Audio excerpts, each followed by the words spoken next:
What's the biggest flex that your pet pulled on you to assert dominance?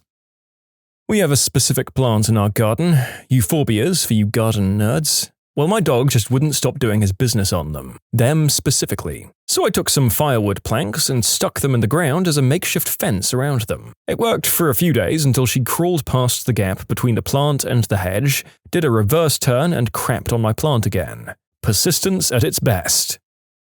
I have 5 cats. The youngest will wait until I clean every litter box in the house and throw the bag in the trash to decide that she wants to go number 2 in one box and then number 1 in another box. I wondered for a while if this is the only time she goes and she's just picky about having a clean box, but it's not. This happens literally every time I clean their boxes. She'll sit and watch me as I'm cleaning them too.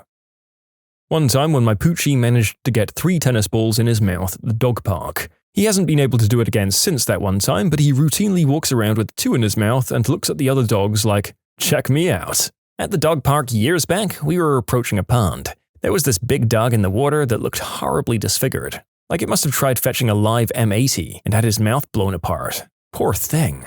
Whatever, life goes on, he was happily playing with 2 other dogs in the water. As I got closer, trying to discreetly check out this messed up mouth, the motherfricker drops 3 frickin' tennis balls out of his mouth and suddenly goes back to being a normal, idiot, non-disfigured boxer dog, or similar breed. I don't even think that was his maximum capacity, to be honest. My rabbit when I went out of town for the weekend. I lined up someone to stay with her. I was just heading back to my house when I got the call to get home now because the rabbit was acting weird. Listless, turning down treats, all things that point to the beginnings of GI stasis, which is bad. I get home and sit with her for about 20 minutes. Yep, she's showing signs. I get her to the emergency vet. $300 later, and the vet tells me her diagnosis. Drama queen. The rabbit was just upset that I wasn't home. Every time my bun would get mad at me, he'd just pile all of his toys in his ceramic water bowl and push it to his cage door. Then he'd just angry stare at me like, that's it, I'm taking my Rolly toy and I'm leaving.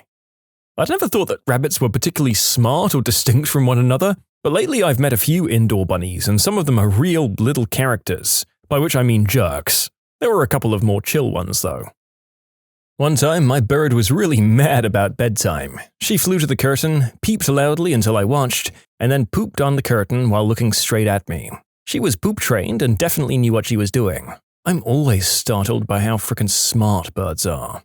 A friend of mine has an African grey. He's owned her for 20 years or so. He got married about 7 years ago, and the bird is well aware that the husband is the new guy. Half the time when he tells it to do something, like be quiet, the response he gets is a very salty, I'm not your bird. Then yells, Diane, because the husband has no street cred. Okay, so this is just a little gross, FYI. My golden retriever brought back a whole deer leg once. A whole leg, from hoof to hip.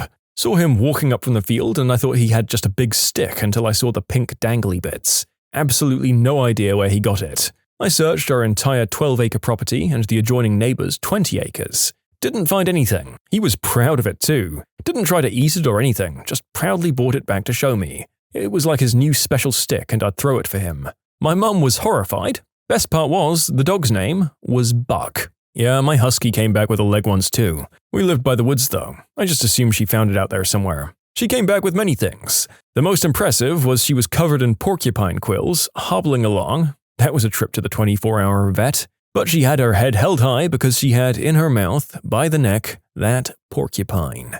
I went out in the woods with her the next week to find out where she got the thing. As the crow flies, 2 miles. But she probably took the trails like she always did, so she walked for at least 2 miles with quills all in her side, back, mouth, and both front legs. With that frickin' porcupine. One of my dogs used the other dog as a stepping stool to climb up on the couch. Straight up walked up the one laying next to the couch to get up there. Just blatant disrespect.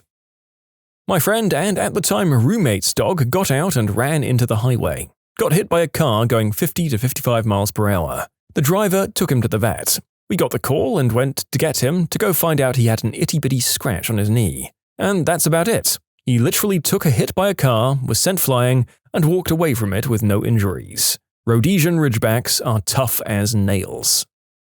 My dog hardly ever barks and is very well behaved. When we go for walks, every dog we walk past in my neighborhood barks ferociously at him. And he pees in their yards. And only in their yards. Every time I'm cleaning up dog doo, my dog will squat down right next to me and drop a giant steaming load of more. She poops probably 5 times a day as well. She does it to be a jerk. My significant other's dog turns over her food bowl every single time she's left by herself. She'll even do it when she knows you're leaving but haven't left just yet. I bought my 10-pound dog this gigantic plush bed to put on my side of the bed because I'm tired of sleeping with them. I figured I'd have to babygate them there for the first few nights, but no big deal. The first night it went okay, a little whining, quickly settled down and went to sleep. The second night, my girl dog, who I've had since she was a puppy, decided she was not going to stand for this inhumane mistreatment and literally stood on her back feet and screamed. I've never heard a dog make the frickin' noise this banshee was making. I thought she was dying. I moved the baby gate to get to her, and she stopped screaming and hopped up on my bed and curled up like she usually does, like nothing was wrong in the first place. I can hear that scream. It's the same scream I hear from my dog when I spray his paws when he's done something bad. He's a big baby and he acts like they've just been dipped in battery acid. When we got guinea pigs, we thought we might have hurt one because she screamed bloody murder when we picked her up. The next time we realized she was just a big baby when she screamed just as bad before any of our hands had actually touched her. I have a pot-bellied pig named Luau. I was outside on my patio working on a craft project while I let him run around the yard. He kept coming up and bumping against the table to see if I had a treat or if I'd pet him, and he was messing me up, so I put a spray bottle of water next to me. He knows it and doesn't like getting sprayed, so he'll stay away and exercise instead of bothering me. I went inside for a minute, came back out, and the spray bottle was on its way to the other side of the yard, and Luau had climbed into my seat and was sitting there happily wagging his little pig tail. I have a blue heeler. I was moving to Germany and selling things on Let Go. She didn't like the idea of people taking our stuff, so she started getting aggressive. So when I saw it starting to happen, when the next customer arrived, she got put in a bedroom.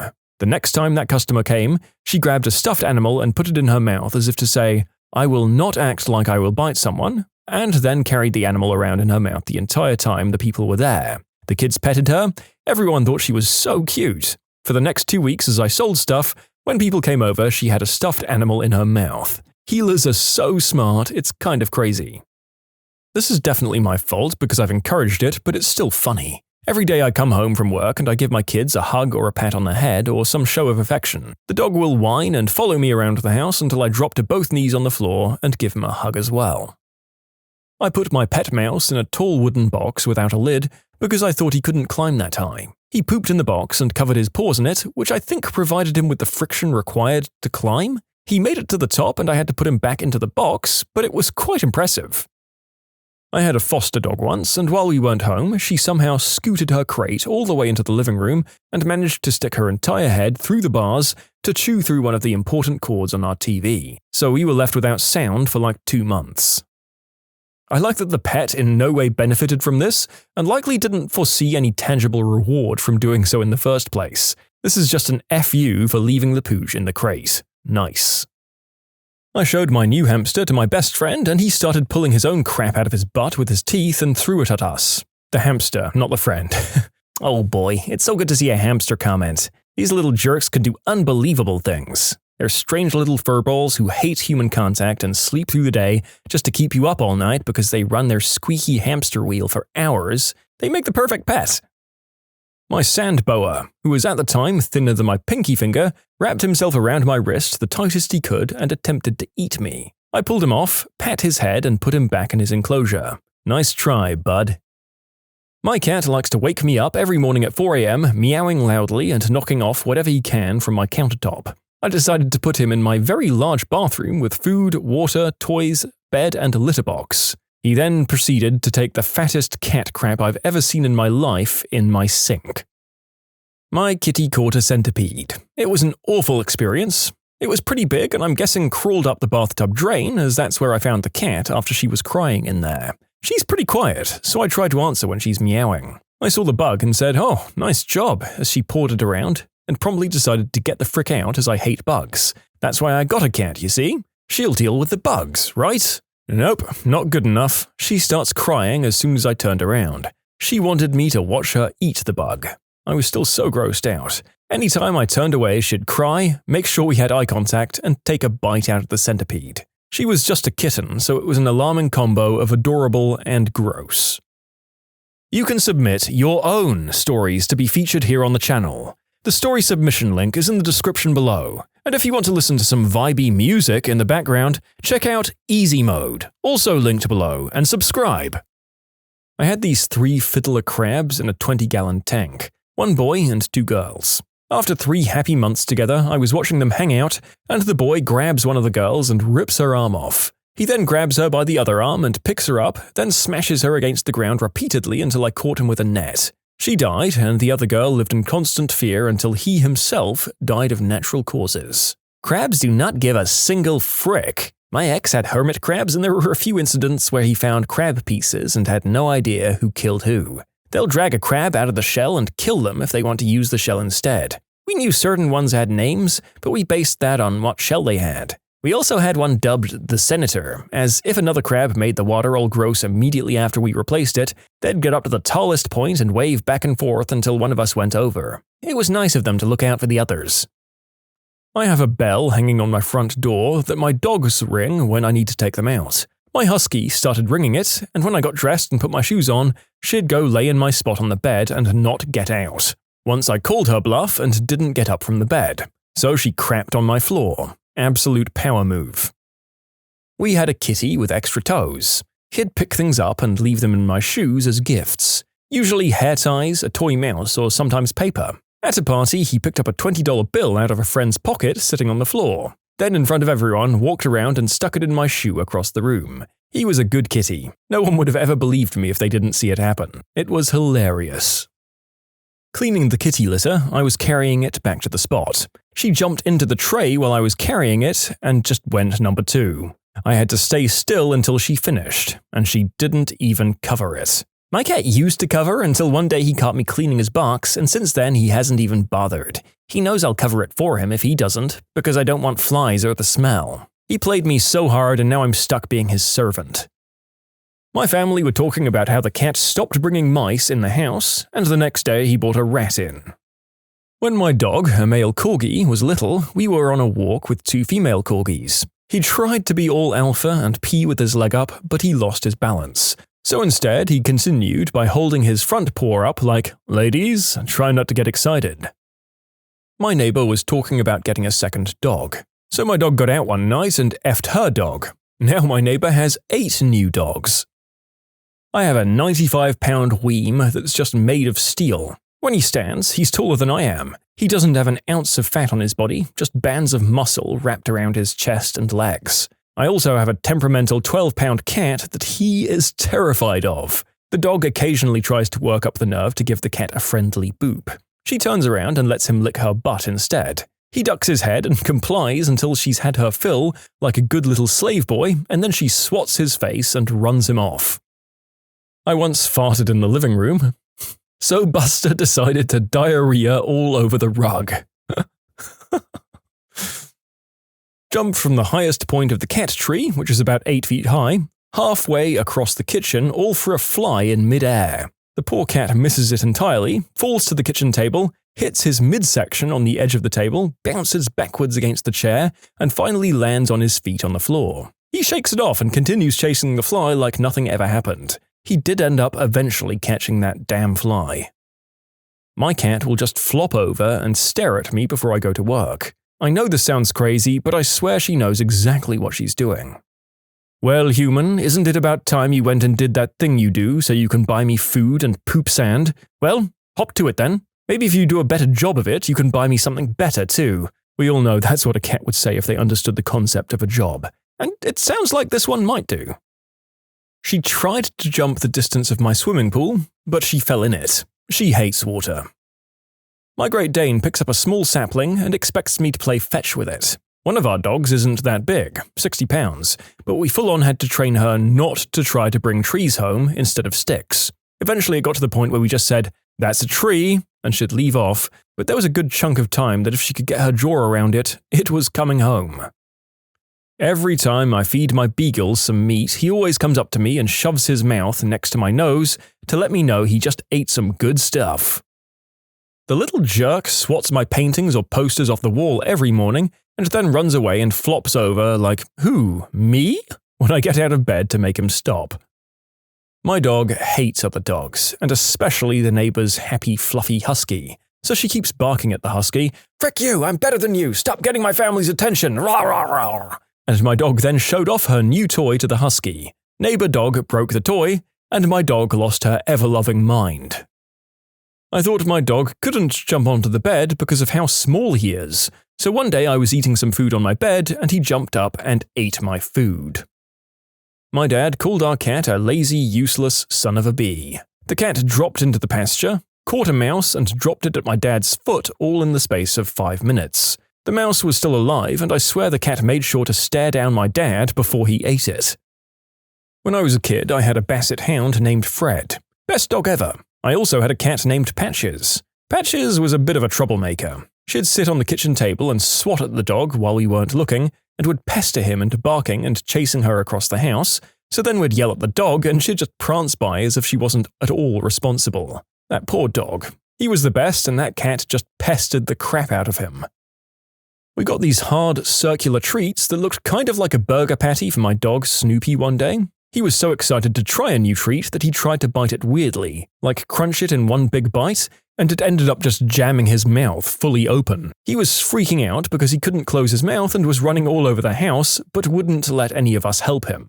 Eventually, he got tired and let us help him break it, but he seemed more careful around those treats after that. I have a Mastiff, and he does this defibrillator punch thing to my family jewels every time I get home. I just started my fat cats on a diet, and believe me, the drama is strong. My dog used to hunt and drag back deer, mostly fawns, but sometimes you'd see him come back with a full-on doe.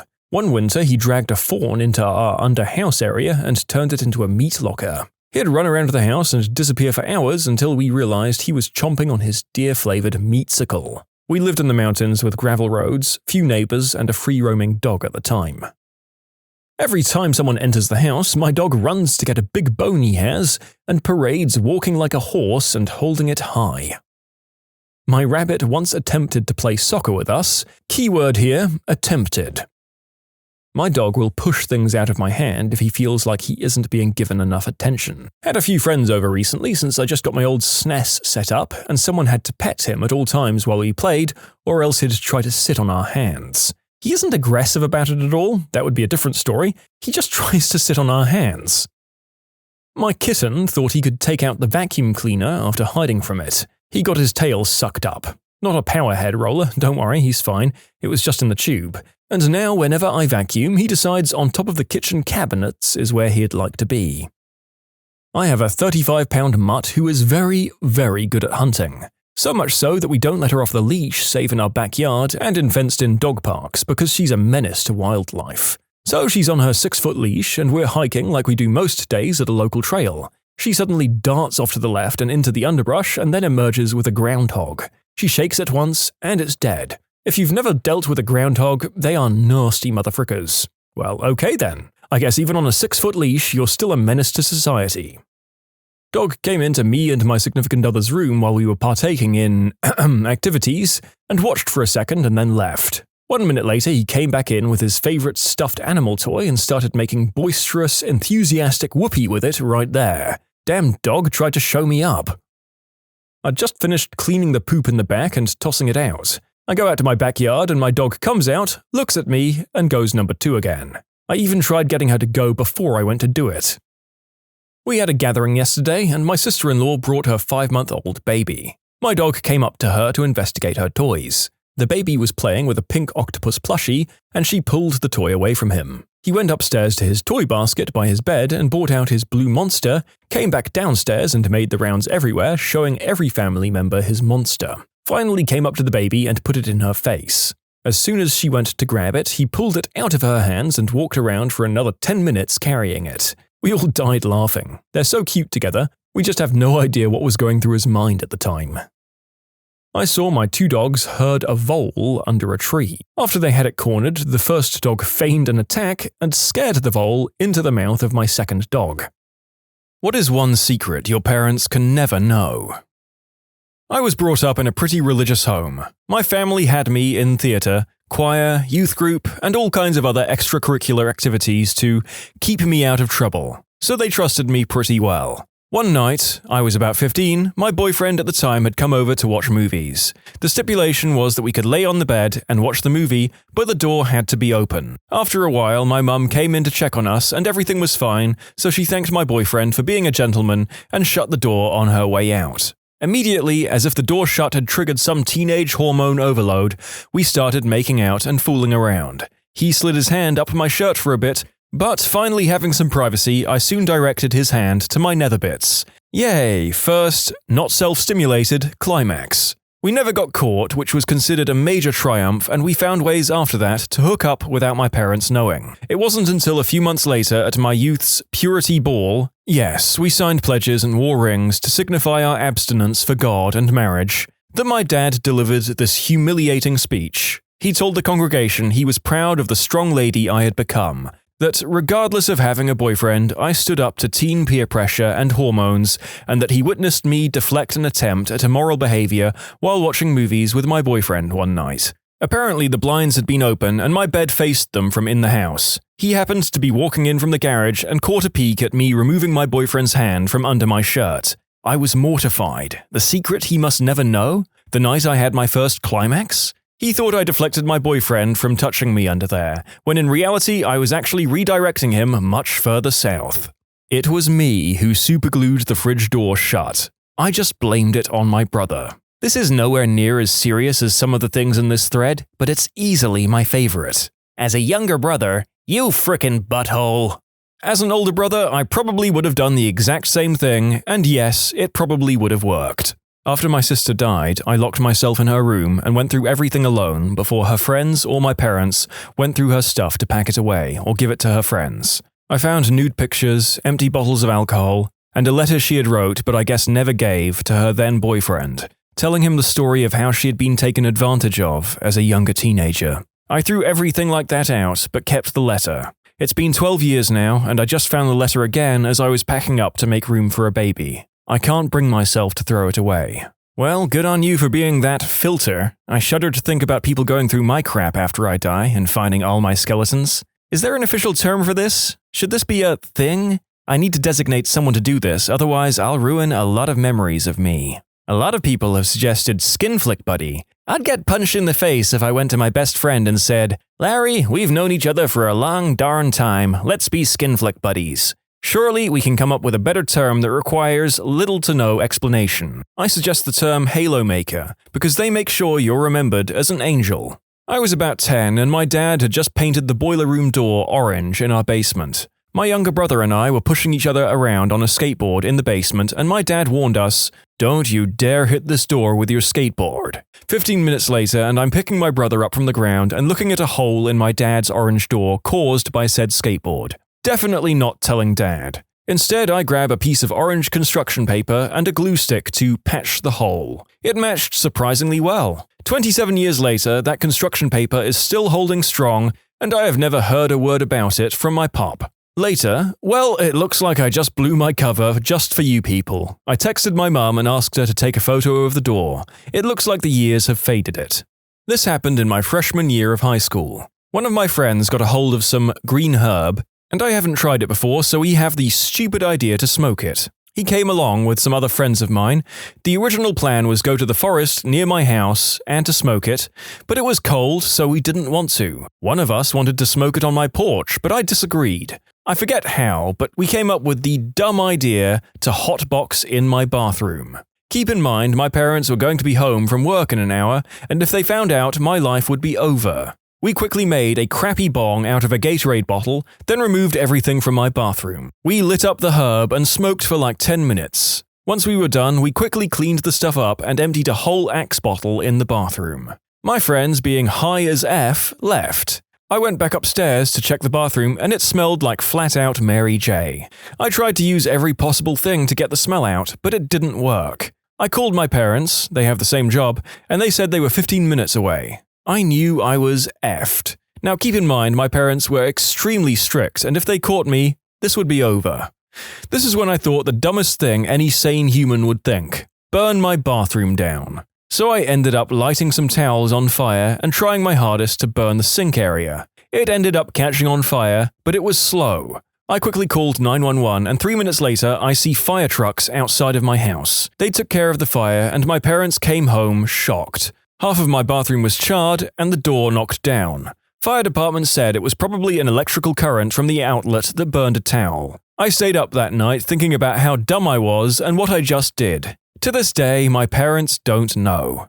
When you guys went to Hawaii, I put Milo, the cat, down. He was sick, in incredible pain, couldn't eat or drink, couldn't even move to get to the litter box. When you left on vacation, he was too weak to even yowl in pain anymore. I couldn't stand to see that cat in so much pain and so afraid, so I did the only thing I could do to help him: end his life humanely. My parents were 100% against putting down a pet regardless of how much it's suffering, so they'd go beyond mad if they knew this. Well done, commenter. Letting an animal live on in pain like this is terrible, no matter how much it hurts us to see them go. You did the right thing.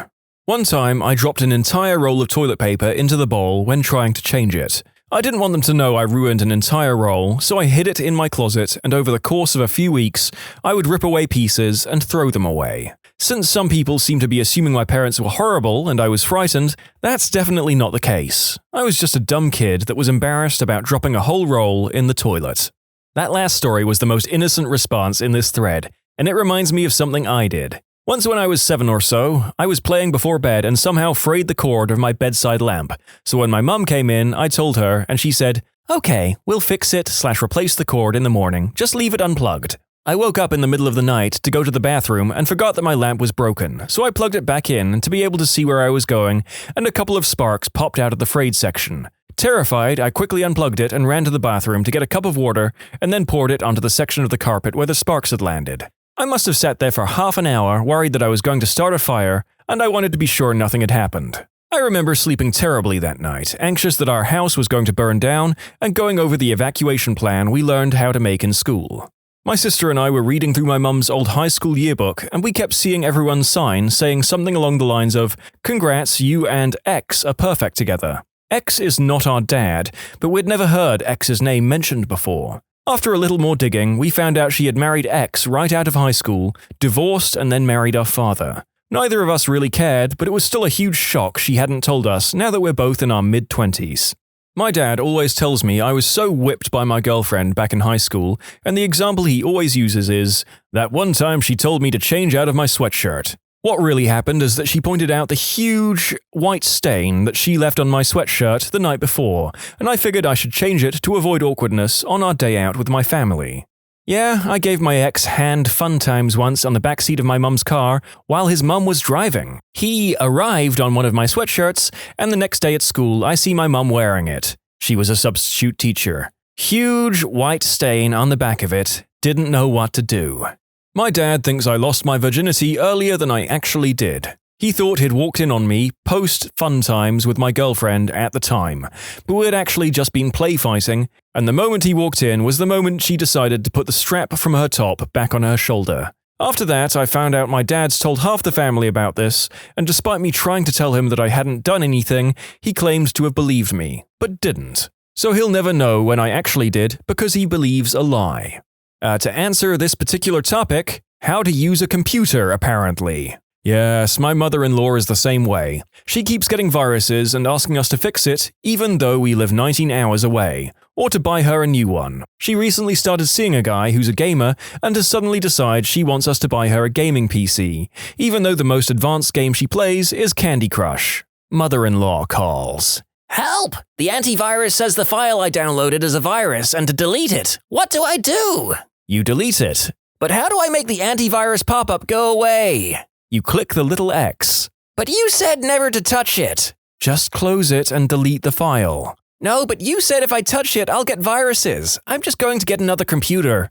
I'm sorry for hijacking this topic for old people can't use computers thread, but it made me laugh and I'm not sure that these posts are elsewhere. Blame the people who wrote them. That one of my childhood friends and I used to play with each other's willies. It was fun and we liked it. I'm a married, straight guy, but this information would shorten their lifespan undoubtedly. I'm pretty sure the statute of limitations are up on this one, so why not? I was a junior in high school and had some friends into LAN parties who were seniors, but I couldn't really join them because my family was pretty poor and neither of them could afford a computer for me to use at that time. So one day, my older friends give me one of their older PCs, a Pentium 3, with a couple of parts missing, RAM, hard drive, that I could build out for myself. Now, about 15 years later, it's turned out to be a great jumping-off point because now I'm a successful system administrator and love working in the IT field. And I owe it in many ways to that first computer I learned to build back up from scratch and make my own. Only, they didn't give me that computer, we stole it from the high school. Sorry, not sorry. I totaled my first car when I was 16. They knew about that. They came to pick me up and talked to the police officer while I was moving things from my car to theirs. What they didn't know about was the liter of vodka in my trunk, which I quickly and quietly speedwalked to my parents' truck. Neither the cop nor my parents knew a thing. I very nearly crapped my pants. Disclaimer, I did not drink and drive. The trunk was just the only place my parents never checked, and I happened to be a rowdy teenager. I can never tell mine that my number one goal as a parent is to handle relationship issues differently than they did. They went through an extremely messy divorce when I was 8, and my only memory of them together is them screaming at each other, and my sister and I hiding in our rooms. Then it was 10 plus years of them talking crap about each other to us, putting us in the middle of all their arguments, and giving us a huge guilt trip whenever they felt like we were spending more time with the other one than with them.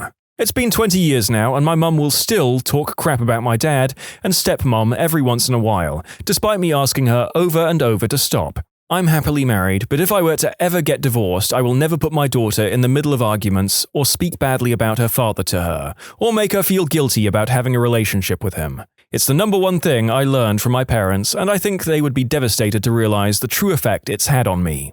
I was taken advantage of, as a child, by a babysitter 10 years older than I was. My parents were trying to help her out because she was having issues in her abusive home. Her father was then tossed in jail. This went on, from what I can remember, for at least 2 years. I was 4 to 5 years old. I didn't tell anyone until I started dating at 14. My parents do not know because A, they were trying to help her, and I felt sorry for her. But for a preschooler's mind, it didn't work that way. By the time I felt I could say something, so much time had passed that all I could see happening was me hurting my parents, making them blame themselves. Why do that? I see this person from time to time in passing at the supermarket. We have mutual acquaintances. People bring her up. That bothers me. I don't care about what's happening in her life. I think she was going through some messed up crap and passed it on. I feel sorry for her. When I see her, I look in the eye and stand strong, almost to say, "You know what you did, and I am not broken because of it." When I was in elementary school, I was at Target with my mum and sister. At the checkout counter, I saw these cinnamon-flavored Tic Tacs, and I had to have them because I hadn't fully developed the whole want or need function in my brain. I knew my mum wouldn't buy them for me, so I grabbed them, sneakily, and put them in my pocket, sneakily. I felt pretty guilty the whole way home and didn't make eye contact with anyone in case they could read my mind. As soon as I was inside the safety of my home, I made my way upstairs, sneakily, and opened my hot goods. They were awful. Easily my least favorite Tic Tac. I ended up throwing them in the garbage can outside, sneakily, to avoid any suspicion. This is my shame and I carry it alone, except now with theoretically thousands of people. I wonder how common it is for kids to have nicked candy from stores growing up. I know I did once, and I felt terrible about it afterwards as well. When I was about 10, I discovered the ability to jerk in my gherkin. Oh, those were great times, tugging in the shower. I soon discovered the vast world of the internet and its dark places. One day, I decided to start going at it in my room. Well, it was about time to finish up, and had nowhere to shoot. So, I splooged on the floor and rubbed it in. No big deal, right? Our carpet was an off-white, so when I rubbed it in, it would just disappear. I did this for 10 years, people. I had no idea how that stuff smelled. I guess neither did my parents. One day, they started to notice the stench. They chalked it up to my dog always laying in my room, and my friends having really stanky feet. As did I.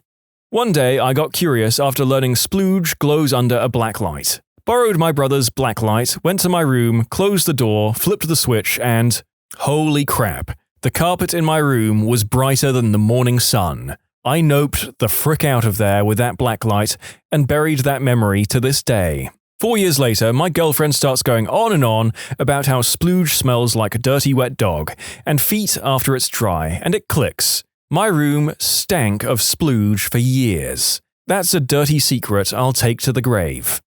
I signed a lease for an apartment in Florida before I came back home from my internship down at Disney. I came back home and never went back down. I paid for it for a year. My roommates wouldn't let me have someone else sublease. It was a horrible situation and I screwed up. I don't need to hear from my parents how stupid and young I was. Oy. When I was about 11 or 12, I was going through my pyromaniac stage. One Saturday, I decided I would grab a steel can and fill it with gasoline and head to the woods. Now, this wasn't just your typical old can of SpaghettiOs, it was a 1-gallon bulk-sized can, filled to the brim. I took it to the woods and decided it would be cool to just light it on fire and see what would happen. I lit it and it caught like I expected and kept burning inside the can. After about 15 minutes, I got bored and went to try and put it out. In the process, I knocked the can over, spreading gasoline all over the forest floor, and it erupted in a ball of flame. I quickly ran back to my house to get water and come running back with about 5 gallons. By this point, the fire had spread tremendously and my efforts were useless. I decided my best bet would be to run inside and play video games. Luckily, this spot in the woods was pretty good ways away from my parents' house, so it didn't draw my parents' attention immediately. After about an hour or so, the entire fire department is on the scene battling the 3 to 4 acres of forest fire that is roaring. There was a road that runs behind my house, and the fire basically engulfed all of the forest separating my parents' house and the road. This road is notorious for substance dealers and crystal houses. While the firefighters are trying to battle the flames, it's discovered that the house closest to the fire is actually a rather large lab house, and the cops show up and a huge bust goes down. Naturally, the fire was blamed on them, and my parents just accepted that. It's now 20 years later, and my parents still do not know, nor will they ever know. In conclusion, set fire to 3 to 4 acres of woods, Crystal House got blamed, parents will never know. My sister, stepbrother and I are all adults now, ranging from mid-20s to early 30s. I was the oldest, so I had already moved out by the time my sister was a teenager. We were all out to dinner with our parents recently, exchanging funny stories back and forth, and then this came up. Stepbrother, to my sister, I guess we're all old enough for this story now. So, remember how you would call me to see if our parents were awake yet? Sister, we are not old enough for that story. That's where it ended, but I assume my sister was sneaking out at night and calling my stepbrother in the morning to see if it was safe to sneak back in, and despite being in her late 20s now, still doesn't want my parents to know about it. I was sure you were going to say they were sleeping with each other. I felt absolutely the same as that last commenter I just quoted, and I'm relieved to be proven wrong. Maybe it's a filthy mind thing. I spent the night in jail for possession of Mary J. 5 years ago. Not a big deal really, but it would kill my mum if she found out I'd been in a jail cell. That I was the one that blew up the toilet. To this day, my stepdad thinks someone broke into my house, smashed the toilet, and left. I'm not that close to my parents, but as an adult, I'm a lot mellower and recognize the fact that they're nice people who did their best. So there's nothing that would be catastrophic for me if they found out, but I'd be a little glum about the unnecessary trauma it had put them through if they ever found out how many people I've slept with, how many of them were dudes, or the sheer quantity of illegal substances I did at one point. That party I threw in high school when you guys were out of town for the weekend that you found out about due to my snitch butt neighbors. It wasn't just some guys drinking beer and playing poker, it was actually an illegal substance-fueled swingers party. And yes, your bed was used. When we were staying at a friend's place on holiday, my significant other and I accidentally broke her guest bed. Like one of the legs gave way and the whole thing collapsed. It was an ultra-cheap metal frame, and significant other found a meat cleaver, and we banged the bejesus out of that bed to get it back into shape, to no avail. I had to ring my friend and confess. Due to the conservative nature of my parents and their firm beliefs, we have allowed them to believe that we are chaste and good and would never actually have sex. Ew, gross. We've never lied, but we've certainly been guilty of omission. We're getting married this year, and my friend with the broken bed is a bridesmaid and is working on her speech. Cruise ship/hotel workers of Reddit, what is something you aren't allowed to tell us? Odds are someone died on your cruise. Think about all the old folks you see get onto the boat. For a lot of them, this is their retirement home, and cheaper than a lot of other retirement homes. They are literally taking cruises until they die, and we eventually find them in their cabins. Get a free fridge in your room. Say it is a medical need for medication. HIPAA laws mean they can't pressure details out of you. May not work for smaller motels/hotels, but should for most larger hotels or cruises. Vegas hotel worker here. It works. if it's not for meds, I'm supposed to charge you, but I don't, because I don't get paid enough. May use this in the future. I am diabetic and am supposed to keep insulin refrigerated. I currently work as a housekeeper for seasonal/summer. People leave anything and everything behind. Forget your curling iron? We probably have one. Need a charger? Yep. Toys for your child? You got it. If you ask while we're in between rooms or cleaning a common area, we'd love to help you out. No one really asks. These occurrences/policies may not be the case at every hotel. The staff on most all cruise lines are not trained nearly well enough to handle an abandoned ship situation. It will be chaos if it were to happen on a large vessel. The safety briefing you go to is just theater, and we want to be there even less than you do. Norovirus is way more common on ships than you would think. Security staff on ships are poorly equipped to handle a major security breach like an active shooter situation. The words bright star over the PA indicates a medical emergency is happening and is a page for medical staff to respond. The captain earns bonuses for saving fuel. Leaving port early or arriving late means the ship can go slower and conserve fuel, which means more money for the captain. Hotel worker here also. When you bring your children to our hotel for sporting events, baseball tourneys, etc., we really hate you more than them because you get drunk and ignore them while they tear our hotel apart. Take care of your kids, people! I worked for a fancy restaurant in a tourist town that catered to cruise line passengers looking to get away from the ships. Our desserts were frozen and shipped to us from a company named Gourmet Chefs. So when you read the menu description and we say that all of our desserts are prepared by gourmet chefs, we aren't lying. They were just reheated and prepared by a high school kid making $3 an hour. Hotel worker here, ask for everything you need. It will be provided. Also, complain about every problem you see. You won't believe the amount of free stuff complainers get. It's awful. And never forget to tip your bellboy.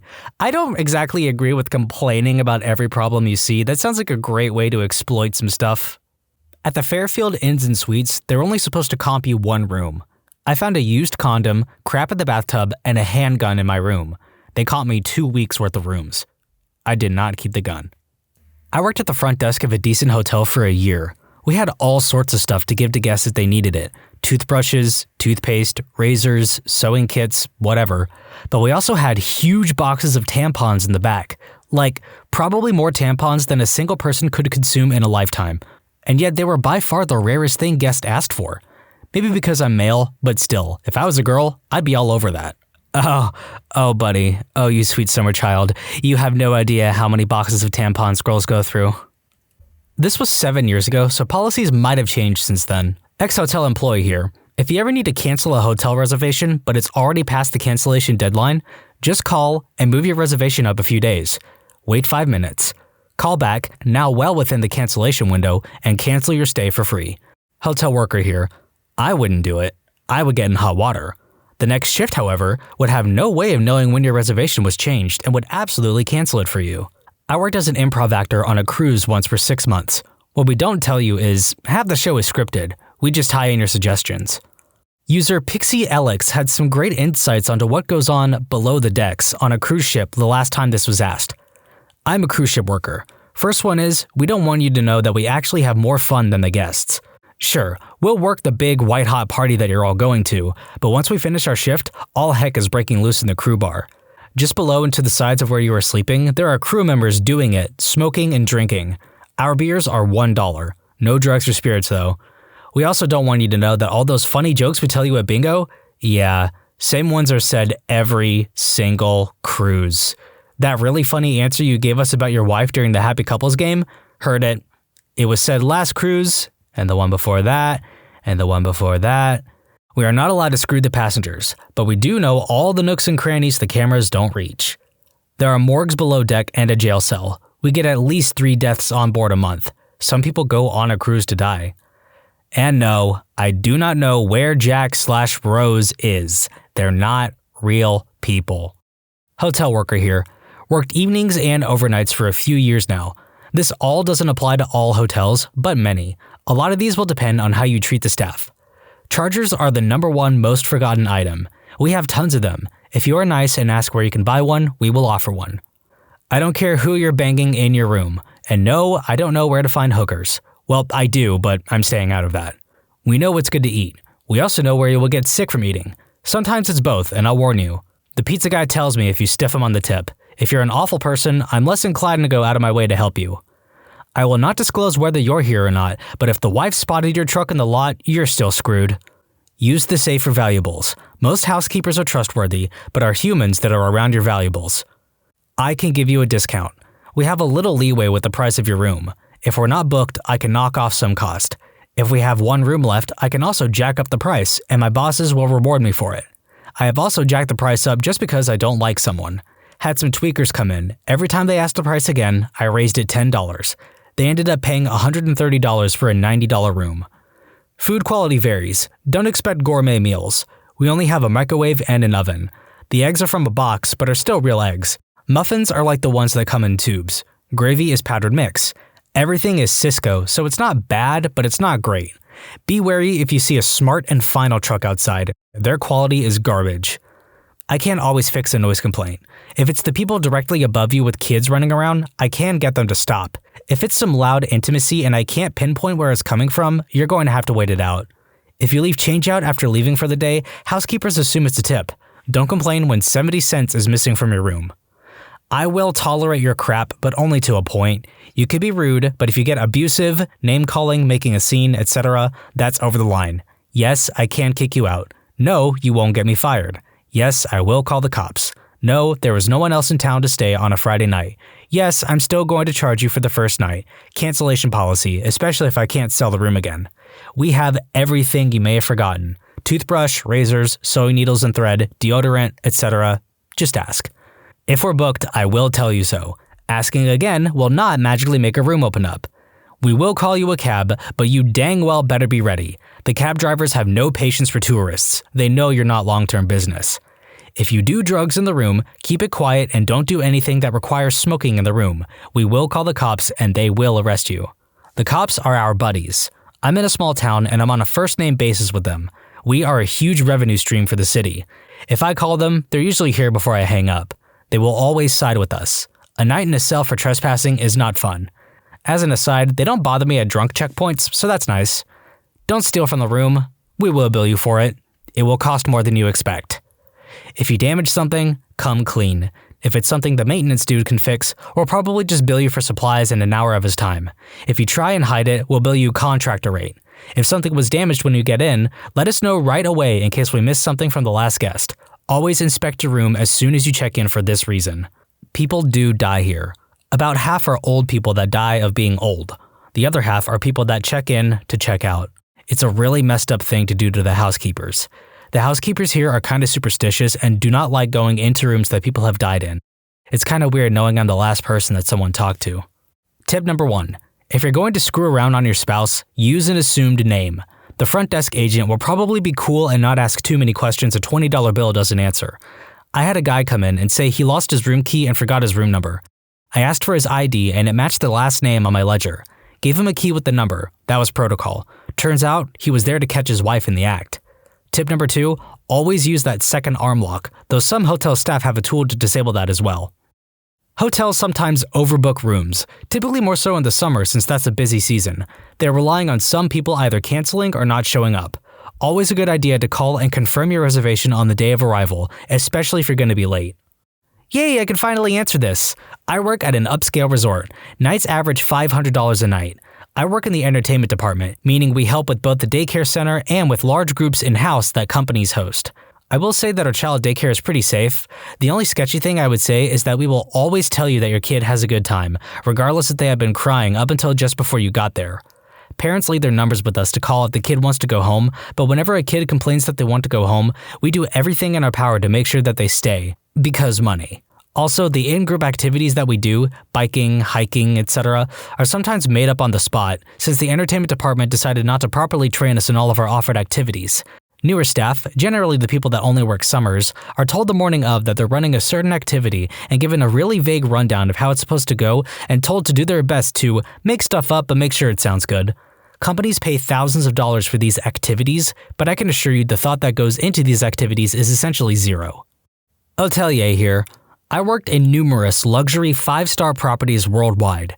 You will be shocked if you know the food quality in buffets. I've seen yellow food coloring added and labeled as saffron sauce. Pan-fried sea bass? Haha, it's pan-fried whitefish that comes in generic bags labeled whitefish. People change the expiration date on stuff so that the food cost doesn't increase. The amount of frozen food sold and labeled as fresh is astounding. A la carte food tends to have much better quality. I'm a front desk manager at a hotel. I want to jump in and say something before this gets real big. When this kind of thread pops up, someone always says that the front desk GSA can upgrade or change rates for a guest if the guest is nice to them or tips them. While this may happen sometimes, it's not common. If one of my employees gave someone a cheapo rate, he has to explain why. It'll come up in our reports. That being said, hotels are a ton of fun. I can't think of any big secrets, but I will say this. If you have any questions or requests, no matter how stupid or weird, let the staff know. We love to help people. That's why we went into the industry. And it makes it a lot better for both the guest and the staff when we can help you while you're still in the hotel and not when you're calling corporate after checkout to complain. I've worked at a few independent hotels in a couple tourist towns. A few things. Ask about places to eat. I know there's a Wendy's across the street or the center of town has lots of nice-looking restaurants, but one of those is pointless and sad, and the other one is going to gouge you for mediocre food. This can also apply to things to do. If we recommend a restaurant, we probably either like that place or know our coworkers like it. If we recommend an activity, it's entirely possible we were basically bribed. I would never tell someone to go somewhere I think is awful, but if there's 7 rafting places in town of equal quality, I'm going to send you to the one that will bring me sandwiches for sending you. We take your stuff. Not immediately, but if we can't figure out who you are or the number doesn't work when we call you and you forgot your $300 watch and can't be bothered to try and find it for 3 to 4 months, that's my watch. Again though, we are very honest about lost stuff. Most places I've been have some sort of file for lost and found, or at least organize it by month. If you call, we will look and do our best to find your stuff, but people lose so many things that if we kept it all, half the rooms would be full of your bras and flip-flops. It doesn't hurt to ask if there's a better rate. Depending on the property, if you're nice or in a pinch, the front desk has the power to do a lot with your rate. At one property I worked at, if we were almost full and it was past 9 p.m., I could cut $50 off the rate if I felt like it. At most though, I can only really give a 10% discount, but I can do it for almost any reason. That said, don't fight about the rate. No harm in asking, but if you push or get belligerent, I'm not doing crap for you. Also, don't argue with me about the rate being right. Yes, the tax is stupid high. Yes, we're expensive. No, I won't give you the winter rates. Yes, I'm sure that's right. The computer is smarter than both of us. If you go through the internet, Expedia, Hotels.com, and Travelocity are the same thing, and they are jerks. Yeah, you'll get a discounted rate, but the fees can sometimes end up making it more expensive. They also severely undercut a lot of hotels because they have the leverage to do so. We can't do anything to your reservation without notification for whatever online service you used. Call them. They send us a fax/email. The reservation is changed or canceled. Don't call us though. We need that fax/email before we can do anything. Sorry if that makes no sense. You decided to use the service. Worked for a while on Princess. The cruise line pays for the time that any boat is docked. Therefore, it is good for the bottom line if the ship gets out of the port as soon as possible. Ports that are closer to a big city cost more money. That's why we would sometimes dock far away from a major destination and passengers would have to take a train to the big city. The ship only makes good money while it's out at sea, so I've been on voyages that would spend the late afternoon or night at sea instead of in port, in spite of 2 destinations being 30 minutes from one another. There are situations I've seen on Atlantic crossing voyages that destination locations are listed that the ship will be visiting, but no one has had good enough weather to get into that port in years. It just makes it look like there will be a destination instead of repeated days at sea. The labor force on different cruise lines tend to be preferred by different ethnicities. There are actually 2 crew bars. One for the officers and one for the rest of the crew. Boils down to being pretty racist with one for English speakers and one for everyone else. As a non-officer, I was literally not allowed to dance with customers on the club dance floor. Drinks and cigarettes are really cheap for the crew. Patter and jokes for most shows are repeated week in, week out. On Princess, there was a 9-to-1 guy-to-girl ratio among the crew. Suffice it to say that really ugly chicks were prizes. We pray you don't finish all that banquet food so we can! Oh, and untouched food eaten out of bus tubs. That's a thing. At IHG hotels, that is, Holiday Inn, Staybridge Suites, Crowne Plaza, etc., if you stay there for a funeral/death and you ask for the bereavement rate, it's close to 50% off. We also weren't allowed to mention it exists, or give the rate unless directly asked for it by a guest checking in. Something else we hid from guests? Generally, when a guest booked a room from a third-party company, Orbitz, Booking, Expedia, they typically paid more. Our managers had us go out of our way to hide that from guests. Lastly, if a guest came into the hotel that didn't fit their ideal guest, that is, tattoos, tattered clothes, etc., we were instructed to quote them a much higher room price, and if they decided to stay, to actually charge them this inflated price. I work as a longshoreman at a cruise ship terminal. More people die on cruises than you realize, mostly old people. Norovirus is very common, but more so during flu season. Crew members will go missing, often hitching a free ride to New York City. Rare occasion, your luggage will fall in the water being loaded onto the ship. The ship will give you a very crappy refund for your loss of luggage. And if you're going to a berth with more than one ship docked, make sure you know what ship you're going on. Idiots tend to let their luggage get on the wrong ship and have a lovely week without it.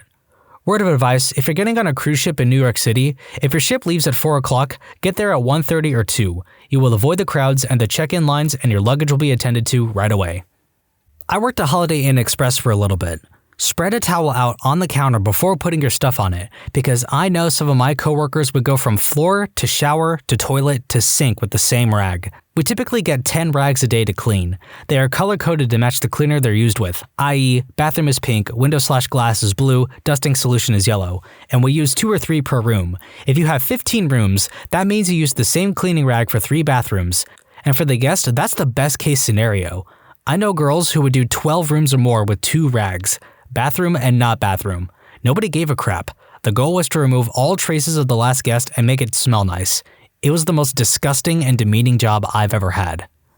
My friend worked on Royal Caribbean on the, if I recall correctly, Explorer of the Seas back in 2006. Said I could book a cruise through him for $15 a night, employee discount. I might have to stay in his cabin with him, but he would see what he could do about getting an unused room for me. Since he departed from Bayonne, New Jersey, and I lived close, I decided to take him up on the offer and do a 4-night trip to Bermuda. The regular room, an interior cabin, panned out so I had my own room to myself, and I got a pass that allowed me access to employee-only areas. I don't know if I was supposed to be escorted with my friend in all of the non-guest areas, but no one said anything to me when I walked around the ship as long as I had my employee guest badge with access to all the employees-only doors that my badge allowed. I certainly gave no reason for anyone to be suspicious, so that probably helped. Lots of fun to just go exploring a little bit. The crew areas were relatively clean, reminded me of hospital hallways. I saw 2 crew bars. There was one that was sort of outside, I think on the rear of the ship, and one upstairs with wood paneling. Nothing to be excited about, but was fun to see them nonetheless. That's where I did my cheap drinking. Never saw the jail, but did see the medical office. They had lots of Dramamine on the wall. Help yourself, which I did. The first night I was on the ship was rough. The crew was a blast to hang out with. Lots of really fun people. My friend gave me the lowdown of everyone on the ship one night, who had hooked up with who. As incestuous as it was, everyone seemed pretty cool and willing to keep swapping the bodily fluids. No room for jealousy when you only have so many people to bang. I hated reading that. There were definitely cliques. The entertainers hung out with the entertainers, the waiters and waitresses, and hung out with themselves. My friend worked in an area where he got to know everyone, luckily. None of the busboys were likely to bang a sexy stage show dancer, is what I picked up from the interactions. Since I was not an employee, but not exactly a guest, I was in a gray area and was unusually entertaining to the women I met. Intimacy would have been like fishing in a barrel. I'm not bragging or anything. Truth is, I really wanted to hang with my friend for the limited time that he was not on duty, not spend time with random women that I won't see again. I don't regret that. Okay, maybe a little bit. One thing I took away was just how absolutely professional the crew at Royal Caribbean were. They loved their jobs, loved making the experience positive for the guests, and took that overall experience very personally. Whatever issues I saw stemmed from humans just being human. Nothing that would turn me away from traveling Royal Caribbean, quite the contrary. If working on a cruise is something that you are mulling, I'd recommend it based on what I saw, at least on Royal Caribbean. It is a truly unique experience that I don't think enough people consider at a time in their lives when they are looking for a rewarding challenge. TLDR, friend worked for Royal Caribbean, I traveled with him at employee cost, got access to employee areas, saw stuff, got a great impression of Royal Caribbean employees, and a positive experience overall. Could have had a lot of intimacy though. People who have snapped on a bully at school, what's your story? I was 7 and I was a nice kid with average grades and this one bully that was taller than me. He used to be any typical bully, like trip you up on your lunch, push your head for no apparent reason. I was getting annoyed and I felt the red heat go all over my body. I looked at him and told him to stop. I looked at him, he pushes me to the ground. I stop and kicked his shins and punched his nose with all my force. His nose started to bleed and I was sent to the office. My mum had this thing where if they started it, she'll pretend she's mad at me at school and then come home saying, "Congrats." My dad said the same kind of thing. "Don't throw the first punch, but throw the last," was one of his favorite lines. In my high school years, one friend started calling another a name he didn't like. Friend 2 gets angry enough about it that he actually starts to assault friend 1. Seeing this, I step in to stop friend 2 and turn to friend 1 and tell him to go to class. Tell friend 2 to do the same. Their first classes were on opposite ends of the building. Friend 2 decides to throw a punch at me, trying to get me out of the way. I proceed to pull some Matrix-like crap, sidestepping the punch, grab his wrist, pulling down and behind him, pin it against his back, and grip his forehead from behind, pulling it forward, till he can see me behind him. Essentially completely locked down at this point. From here I ask him, "You want to keep playing? 'Cause I can keep this up." He gave up shortly after that. Important to note that friend 1 was a scrawny 100 pounds at most, and friend 2 was over 300, while I was about his height and around 180 pounds. Also later found out that friend 2 and a different friend had been bullying friend 1 for quite some time before this. 5th grade, this dude who always picked on me was kicking my seat in an assembly, and I was having a terrible week and this was my last straw. I turned, punched him in the face, but I wasn't satisfied with the first punch because it felt so weak, so I figure I'm already going to be in trouble, so I went back for a second, better punch that felt worth getting in trouble over. Also, this was a DARE assembly, which was about saying no to substances and violence, so I basically learned nothing. I smashed a kid across the face with a stapler because he hit me all the time and I got tired of it. I was in 7th grade. Didn't get caught. I hit one of the nastiest people in my school with a small desk used for the bad kids. When they get in trouble. You know, the one sitting in the corner that's really uncomfortable. Yeah, I just slammed the F word in the face with it. Got 2 weeks of work detail for it, but it was worth it. Work detail? Did you go to school at a prison, or is this an America thing?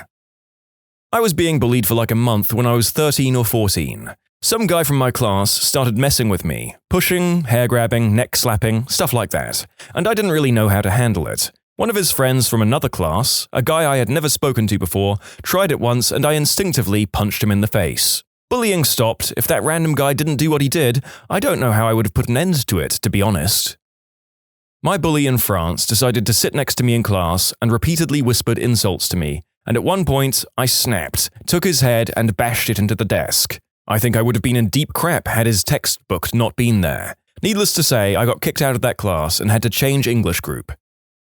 Couple of bullies like to do monkey in the middle with me. Didn't take me long to figure out the solution was to simply tackle one of the bullies and start punching. Haha, they actually played the Russian roulette. 6th grade, a few days before end of school year. Beat the crap out of him and didn't even stop with teachers saying so. The bully stopped, but I was sick and tired of his crap. Lucky me, I didn't have to come into school for those remaining 3 days. Best of all was that my parents were on my side. When I was younger, my sister was getting bullied by some buttheads I knew, and I was too young to do anything. My dad got teed off and went into the school. He grabbed one of them by the neck and pushed him against a wall, while his great friends ran away like little girls. End of the story, they never got close to me or my sister ever again. I know it's kind of messed up for a grown man to do that, but the school wasn't solving the problem and it was getting worse every day. For context, I'm 6'5" and have been since high school. There was a girl I was friends with who had a boyfriend. There was nothing going on between us, but her boyfriend was older and used to call me names and throw crap at me in the halls. I'm not a particularly confrontational person, so I let it go on like that for a while. There was a day when he knocked my books out of my hand and I had had enough. He wasn't nearly as big as I was, so I picked him up by his shirt and slammed him against the locker. The bullying stopped. I was 11, he was 9, but he beat up my 6-year-old sister on the bus home one day, and none of the adults would do anything about it. So after we got off the bus, I kicked his butt. He never bothered my sister or any other kid again. One of my most vivid memories of my youth. When I was 9, my babysitter's granddaughter took me next door to play on her friend's swing set. For some reason, her friend's little brother got really teed off that I was on his property. No idea what the frick his problem was. I think he was just having a bad day and needed to take it out on someone. Anyway, instead of leaving like the brat told me to, I just kind of stood there staring at my babysitter's granddaughter, and her friend is like, "Is it okay that we're over here?" This ticks the brat off more, and he storms over and punches me in the stomach. Should not have been a big deal, the kid was like 6 and I was like 9, but I happened to be standing at the edge of a small cliff above a drain ditch and he managed to knock me back into the mud. and I had to go back to my babysitter's, take off my dress and underpants and put on some of her granddaughter's clothes. I wasn't hurt, but it was really embarrassing. When my stepdad came to pick me up, the babysitter told him what happened. My stepdad didn't have an expression on his face after hearing about this. He calmly went next door where the little brat was sitting on the front porch, being a brat, and asked, calm as frick with his arms folded, "Did you hit my girl?" The little boy's face went white. My stepdad's a big machines guy and probably looked like a giant to this kid. Brat didn't answer. My stepdad asked him again. The kid looked down and nodded. My stepdad, still fricking monotone, responded, "You ever go near my girl again, and you'll be lucky if I just knock on that door and get your parents out here." Then, my stepdad just turned around and came back over and took me home. I have never felt more loved. Interestingly, my babysitter's granddaughter wasn't allowed to bring me with her to her friend's house after that. There was a girl who always called me dumb or stupid for really no reason, from elementary school all the way to high school, until one day I finally told her that if she had nothing nice to say, then don't say anything at all. She was quiet after that and stopped doing it. Years later now, I think she maybe liked me in some weird way. A group of boys thought it was hilarious to keep our football and stop us from getting it back after it rolled towards them on the school field. They kept passing it between themselves and picking it up and trying to keep it away from us. After trying for about a minute to get the ball from them by running after it, one of them picked the ball up and kept moving it away, trying to keep it out of my reach. I took a few steps back, no longer interested in trying to not hurt them, and did a goal kick on the ball. I kicked his hand in the process, and the ball smacked him in the face and gave him a bloody nose. He didn't even try to react, he just turned and walked away with his tail between his legs. The bully would always grab my butt or slap my neck, say rude things about my nationality, and insult me. I often told him to stop that, but he never did, for a year and a half. Once in a lecture, he came to my desk and grabbed my butt. I'd had a really bad day that day too. The moment he grabbed my butt, I saw red and I was mad. I stood up and looked him in the eye, I took his head and smashed it against the wall with all I had. Nothing serious happened to him, except for the teacher being mad at him for bothering me. I was quiet and good-hearted kid, and the teacher knew that. By the way, I'm a guy, and that butthole wasn't even gay himself. Or maybe he was, but he never admitted it.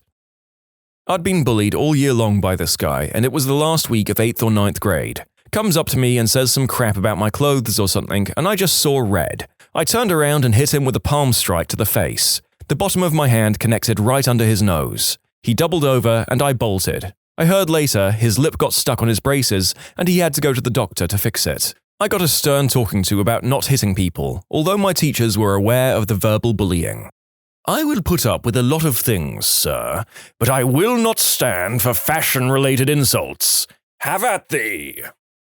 Not at school, but I was 12 and a kid on my block constantly challenged me to fight him because he knew I didn't want to, so it was a great way for this chubby, incompetent brat to show off. One day, outside the convenience store, to his surprise, I accepted. He came towards me and I basically lifted my leg and kicked him in the stomach. Honestly, he just bounced off my foot. In shock, he came at me again. This repeated about 3 times as the expression of disbelief in his face became more pathetically pronounced. He finally gave up and ran home past my house, telling my mother, who happens to be outside, that I beat him up. But she already knew about his behavior towards me, so as soon as I explained what happened, it was all good. He wasn't actually hurt physically, just emotionally. We both learned a good lesson that day, and he actually grew up to be a decent guy from what I could tell.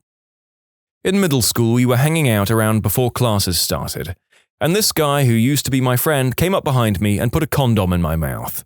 I turned around, pushed him up against the wall, and punched him in the face. The whole school heard about it, and they were all backing me up for the rest of the day. I didn't even get in trouble. He was super embarrassed and tried to negotiate it with me, saying, "You have to let me punch you back to make up for it," or save his honor or some crap. People would not stop teasing him about it.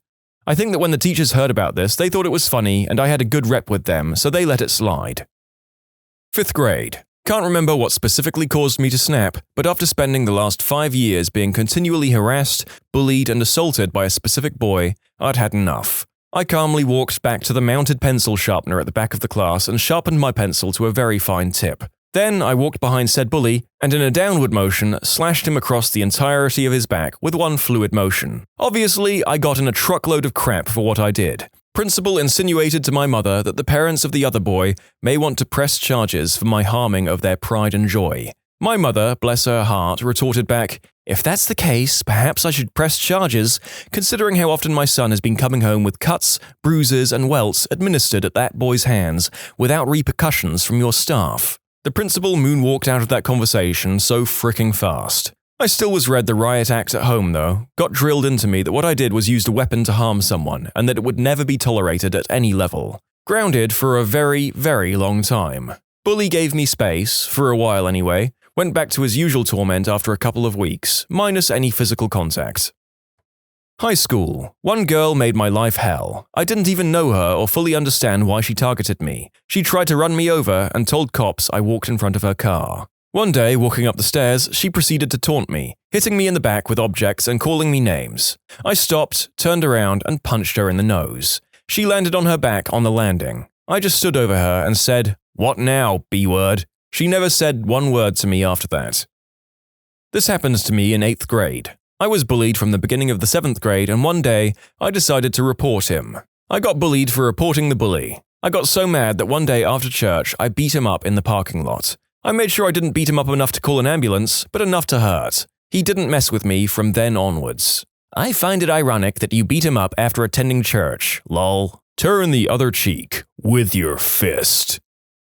I didn't snap at a bully, but I did snap at a teacher who didn't do anything no matter how many times I told her I was being bullied. All my bullies, their parents were on the parent council. They got funding for field trips and things like that, so the kids were basically untouchable. I yelled at the teachers, telling her what they've done to me, things like taking my school supplies, excluding me from activities, calling me names, and throwing things at me, along with other things. I told him how I was sick and tired of being blamed, that it was my fault. I had no friends when every other single bully told people to avoid me. They invented this thing called Katie Touch, like the cheese touch, but you could get the Katie Touch if you talked to me. I finished it by telling her that she was stupid and was too worried about losing school funding, so that she didn't care what happened to her students. No one backed me up and nothing changed. I got a 3-day in-school suspension and the bullying got worse. Kids would take my lunch and shoes, so I'd get in trouble for not wearing my indoor shoes, and I passed out one time from hunger and dehydration from not eating. I hated that school, and I'm so glad I went to a junior high that didn't have anyone else there from my old elementary. To all teachers, just because a kid is playing by themselves, it doesn't mean that they like it that way. Also, if a kid tells you they're being bullied, then do something about it. Yeah, it seems like a lot of these kids seem to have a policy of doing nothing about the bullying and punishing the kids for fighting back. My sister was bullied ruthlessly throughout middle school, nearly drove her to take her own life, it got so bad. Her teachers and coaches did nothing despite my sister and my parents confronting them many, many times. She ended up going to a private high school much further away so that she could avoid all of those girls in high school. She ended up becoming a teacher and is such a huge anti-bullying advocate. None of this fake zero-tolerance bullcrap. If she finds a student being a bully, she makes sure they get severely punished and she puts her own neck on the line to protect the victim. She had the superintendent's kid suspended for a week for bullying. Yeah, that kid should be untouchable. She's freaking awesome. Amazing teacher and amazing support for her students. She has changed the lives of so many of her students. I was severely bullied from my earliest memory all the way through high school. The times I remember snapping were these. 3rd grade, we were putting the chairs upside down onto the desks at the end of the day, and this kid kept pushing my chair and pushing me. I turned around and shoved him as hard as I could with both hands, and he fell onto the desk behind him. The chair fell off, he fell onto the chair, and I got in trouble. 4th grade, at some Boy Scout thing and there were sodas. I got one out of the cooler, and a kid who bullied me a lot grabbed it out of my hand and walked away. I grabbed another one and threw it at the back of his head. I got in trouble, of course. 7th or 8th grade, after being bullied incessantly, I lost it and was crying and screaming and punching the lockers, and got in trouble for denting a couple of them. 9th or 10th grade, while on the bus, one of the bullies grabbed my comb out of my back pocket. He had messed with me a lot. Rather than punching, for some reason I used my open hand to slap him really hard on top of his head. He was seated and I was standing in the aisle. He complained of his neck hurting from it, and I got in trouble. Between each of these instances, I'd put up with constant bullying every day and do nothing, and no teachers gave a crap. Bullies got away with bullying all the time, but even if I simply said, "Leave me alone," with a loud voice, I was in trouble. It never made sense to me. Beat mine with a hockey stick one day after school. We were playing road hockey, he lived down the street. He just kept going, and to be honest, I saw red. I remember my dad pulling me off while I was slamming my wooden goalie stick into his side while he tried to cover his bleeding face. His parents never pursued anything. and my parents took me to counseling. He ended up nearly killing his best friend in a drinking and driving accident. Friend was never the same, he was permanently injured. The bully took his own life a few years later after he didn't make a junior hockey team. I still feel bad. I've never been in any violent interaction before or since. Now as an adult and an educator, I know he was really likely just hurting. I'm sorry, Justin. The only way we improve as a greater community is to role model how to be human, and that includes mistakes, regrets, and sorrow, as much as it includes successes, celebrations, and happiness. Keep sharing it all. We all learn from our shared stories. This was in 7th grade, I think. I threw a shoe at him in a changing room. He was just picking on some random kid, and I'd had enough of his crap. I completely missed him and hit the guy that he was picking on right in the face. Everyone froze for a second and then burst into laughter, and the guy who was being picked on started crying, and I felt terrible because I meant to hit the bully. Shoes are hard to throw accurately, I guess. I tried to tell him that it was for the bully, and I guess I calmed him down a bit, also by apologizing profusely. After the incident, the mood in the changing room was lightened and everyone started being a bit more chill with each other, so I guess it was a success. This wasn't me, but a quiet kid at school one of the bullies was picking on. The quiet kid never reacted, even when the bully punched him. This went on for months, and the bully was always trying to get this guy to fight him, and the kid always said, "I don't want to fight you." Then one day, the bully broke this guy's art project on purpose. He was about to hand it in to be marked, and the kid snapped. He belted the absolute crap out of this bully. We actually had to jump in and break it up because he was going to kill the guy and didn't look like stopping. I will never forget the bully turning up at school a few days later, and his face was so swollen and one eye was completely closed, and black and blue from all the punches he took to the face. I learnt 2 things that day. Bullies are cowards, and always be wary of the quiet ones. There are 3 things all wise men fear: the sea and storm, a night with no moon, and the anger of a gentle man. Patrick Rothfuss. In 4th grade, this kid named Nick used to punch me every day at recess. I went home one day crying about it, and my dad told me to punch him back. So the next day, when Nick came around to punch me, I whipped around and just beat the crap out of him. Absolutely wailed on him. One of the teachers noticed and took us to the principal's office, and we got off with warnings. After that, Nick never punched me again, but would make sure I could get to the front of the line for the drinking fountain and picked me first for any sports game he was team captain for. Good story, but what a lousy dad. Report stuff like this to the school and let violence be the last, defensive resort. Year 7, so I was 12. Part of the bullying included this other girl being a butthead about getting into our lockers. She had the one next to me, and they were both on the ground, so we'd have to put our bags on the floor when we wanted to get into them. If she got there first, then I had to wait for her to finish before I could get to mine. But if I was there first, then she'd shove my bag out of the way and wouldn't be patient at all. It sounds unimportant now, but this wasn't the only thing that was going on. One day she grabbed my bag and shoved it out of the way like normal, and I snapped. I yelled at her, explaining exactly how she had been being unfair and that she needed to take a fricking decision on which way it was going to work and then stick to it. She and her friend literally had their mouths hanging open in shock, which is a sight I'll never forget, and the lockers stopped being an issue after that. She decided on patience rather than shoving bags out of the way. I wish I'd lost my crap at the bullies more often. Maybe the rest of it would have stopped sooner. So I grew up moving around a lot with mum and dad. Unfortunately, that meant me being the new kid quite a bit. I was a pretty awkward kid, but generally managed to make friends. Except one particular school. I was there for 3 years, which is the longest run at one elementary school I have ever had. Anyways, the popular girls would bully me constantly. I was about 50 pounds, soaking wet when I was younger, and was on average skinnier than most. They would call me anorexic and ask why my parents starved me, etc. They didn't, my parents were, and still are, amazing. But one day, the popular girl asked me to give her a push on the gliders. You'd hang onto a T-bar and push off from one, but platform to the next. Well, I pushed her, really hard, and she fell off and broke her arm. I transferred schools the next week.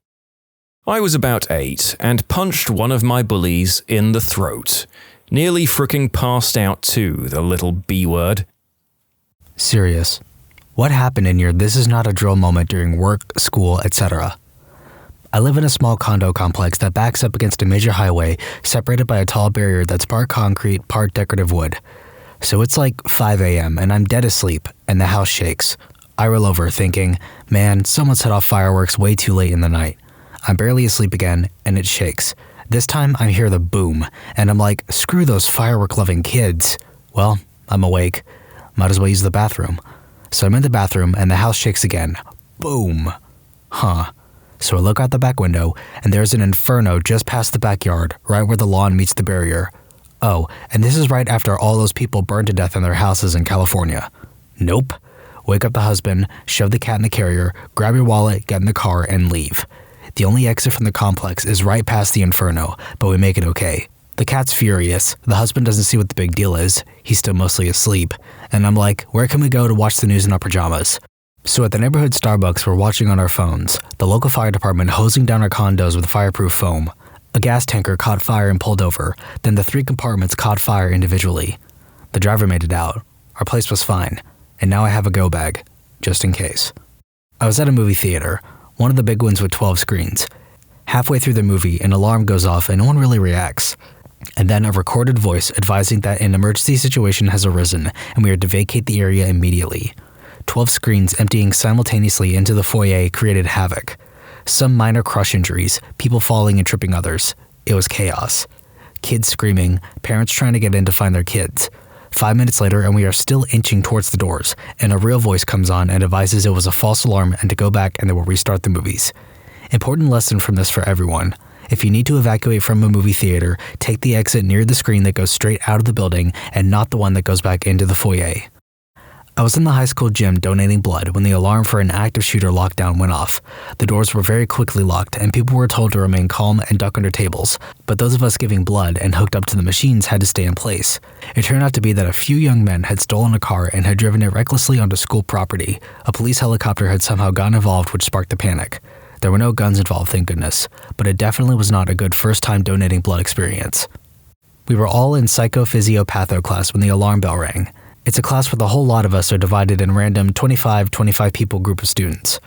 I didn't know any of the people in this group very well, but we were polite to each other. The teacher said no drill was supposed to take place, so we all raced the best we could outside. Except I was in crutches at the time, and the building we were in was old and had a lot of stairs. I was lagging behind, getting more and more scared that I would be left alone. Our teacher was already out, and the bulk of the group was far ahead, and I had no friends in here to make sure I was safe. Before my classmates, all girls, noticed I was struggling and doubled back to help me. It could have been any kind of danger, a fire, some idiot with a weapon, but they didn't hesitate 1 second once they saw me. One of them took my bed bag, another took my crutches, the other 2 put my arms around their shoulders and half pushed me out, half carried me out. I was viewing a traveling exhibit about the Titanic. When you entered the exhibit, you were given a ticket which had the name of an actual person aboard the Titanic. At the end, you would get to see if they survived or not. Right as we finished seeing if our person lived or died, the fire alarm went off in the museum. The exhibit staff ushered everyone into the staff area behind the exhibit and down the emergency stairs. Everything was lit with emergency lighting only and really cramped, and after having just been in the exhibit, you really felt like you were escaping a sinking ship. Probably the most surreal emergency I've ever experienced. For those asking, yes, my person did survive. They tried to match your person as close to you as possible. I was a kid at the time, so my person was a child. Much higher chance of surviving if you were a kid or a woman. One day at work, there was a huge bang, not what you want to hear at a refinery. Site goes into evacuation, managers running around trying to figure out what's happened. Turns out an asphalt truck had exploded next door, rocking our site. Many undies were soiled that day. Update for those asking. The truck has a gas heater inside it to keep the asphalt warm, road tar, and after he finished his job, he left the burner going, gets back to depot and fills truck with kerosene to wash out. Hot tank plus flammable liquid? Yeah, soiled undies. I was taking the SAT. We were maybe 30 minutes into the writing section when the fire alarm goes off. Some guy started a fire in the computer lab of the building because he didn't bring a proper ID and they wouldn't let him take his test. We had to sit outside for 3 hours in silence before they decided, never mind, you guys have to retake this in a month. Kid brought a gun to school. He wanted to show it off and pulled it out at lunch. Yeah, you're not supposed to freaking do that. He got expelled, was relieved of any actual criminal charges on account of no bullets were brought, and he was so young. But everyone dipped from the lunchroom and all the other classes got locked down. I remember being in class when it happened, and not one of us thought it was real because our school did a drill every quarter for that crap, and it was like midway through one of them. This was 8th grade. When I was in school, about 20 years ago I think, we had a bomb threat. They evacuated the entire school out to the baseball fields for hours before they let us go home early. The very next day, we went back to school and they kept us locked in our classrooms for hours while the bomb squad removed bomb material, from what I was told, from the very baseball fields that they had made us wait on the day before. Reminds me of the school I went to where the response to a bomb threat was first to gather everyone in the buses in the front parking lot and then drove us over to one of the 2 other schools in the town. Same school district. We were in high school. There was also an elementary school and middle school. And put everyone in one of 2 gyms there, a much smaller area compared to the alternatives. I eventually stopped worrying by the logic that if there were actually bombs, then whoever set them off would have had several opportunities to kill most of us if they were smart about it, since if they knew the response was to move people to another building, then they could have just rigged one of the other schools to blow and had a 50-50 chance of getting the entire population of 2 schools. Or if they didn't know that, then they still had an excellent opportunity to kill us when everyone was gathered together in the one parking lot rather than spread out over an entire building. That school had a lot of emergency response policies that seemed really stupid, and in later years they overhauled a lot of them. But I feel the response to bomb threats of gathering everyone at 1 or 2 places takes the cake, and I hadn't heard of them fixing that while I was still attending. Honestly, not sure which policy was worse though. Your school's approach of gathering everyone in the fields was also pretty bad, even if it was at least a bit more spread out. It was just at home, but I think it was May 2019. We're about to leave for a funeral and there was a sudden earthquake. I think it was a 6, and it was surreal as it was the strongest earthquake I felt. We took shelter under door frames, and nobody was hurt, gladly. I live in a town right on the Pacific coast in Northern California. We have a tsunami warning siren, and every Sunday at noon, they test it by winding up the horn to full volume for a few seconds. When the big earthquake happened in Japan in 2011, I was literally living below sea level less than a quarter mile from the coast. A tsunami was heading for the west coast of the US, a mini version of the devastating one that hit Japan. There were warnings over TV and radio, but we didn't get them because the utility company preemptively cut power to our neighborhood to reduce damage. So the first I knew anything was up was when my roommate woke me up screaming, "There's a tsunami. We have to go now." We booked it up the hill out of the danger zone, but it didn't quite feel real until I realized the tsunami warning siren was going, and not stopping. And it wasn't Sunday. To this day, that is the eeriest sound I've ever heard. I was in 10th grade, age 15 for non-Americans, when 9/11 happened. It's hard to explain to those who didn't live through it how much the world changed literally in a day, and how while there was internet, there weren't smartphones or social media, so news traveled less instantaneously. For us, we were called out of class to go to an assembly, and we were all joking around because our school had a way of over-dramatizing random admin things that didn't really matter, of the "we are searching for a new vice principal" variety. I probably still had a wisecrack grin on my face as the head of school said they all wanted us to be together to hear this news. Then she said, "The World Trade Center has been attacked," which was where my cousin worked, and I remember the room literally looked different. We were all watching TV screens less than an hour later after the second tower fell, and we got a local breaking news about a plane crash outside Pittsburgh, which is quite the thing when your school is in Pittsburgh and you think it was heading for us, because no one knew until many days later where the 4th plane was heading. Heck, we didn't even know there were only 4. So yeah, that moment with "the World Trade Center has been attacked" and how the room looked different, literally and figuratively, I will never forget that. Was showing a documentary to my class about the second week of the semester when the president of the college came on the loudspeaker to tell us to shelter in place. Somebody had tweeted pictures of his guns saying he wanted to, quote, "light up the library," and when the FBI pinged his phone, he was on my campus. My classroom was directly above the library. We all knew this because of our smartphones. This was right before lunch. I was escorted out of the building around dinner time. Turned out, the student was bluffing. He was visiting our campus that day with his high school. Screw him. My college dorm had to evacuate because of fire. Some girl was making toast at 4 a.m. and the toaster caught fire. No serious damage was caused and firemen came pretty quickly, but being woken up by fire alarms, seeing everybody panicking, and then having to wait outside for like 2 hours in December was not fun. There was a shelter-in-place tornado warning. It was on that day that we learned our school had a bomb shelter below the pool locker rooms, and it was some Cold War crap. Damp concrete walls, doors with small round windows, and the lights were those old oval shaped with a metal cage like what you'd see on a submarine. Even had safety posters circa 1960 to 1970s. I was teaching at a high school a couple years back when my co-teacher came over from the next room and quietly asked if I had checked my email recently. I had not. When I looked, there was an urgent message from admin telling us that we were currently under a stay-in-place lockdown. Apparently some guy had gotten into a shootout with local PD earlier, ran, and was currently somewhere just off campus, still armed and dangerous. But since he wasn't an immediate threat, we were not to tell the students and continue class as normal. If the lockdown lasted into the next period, they come up with an excuse to keep all the kids in place. The kicker for me was that one entire wall of my classroom was floor-to-ceiling windows. To make it worse, the ceiling in my room was about 20 feet.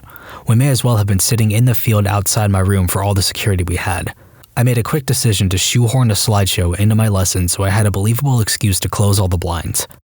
Luckily, the lockdown only lasted until just before the end of the period, so nobody had to punt on an excuse for what was happening. I like to think I covered well, and that none of my students noticed that I was freaking out internally. None of them ever questioned me about it, so hopefully I did. There was an earthquake. It was not that strong, but it was still an earthquake. Everyone was treating it as a drill, which meant talking and talking and talking, until an advisor said that it was not a drill, and everyone started panicking. Good times. Last November, half my school burnt down. Everybody thought it was just another drill until we got outside and began to smell smoke. There was a mad panic as all 1,300 students were registered and registered again until we knew everyone was out.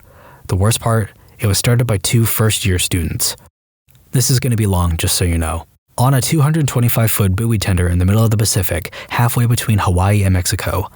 When you're on a ship at sea, if there's a fire, there's no 911, so you practice all the time for stuff like fire, flooding, collision, etc. But those drills occur during the day when most of the crew is awake.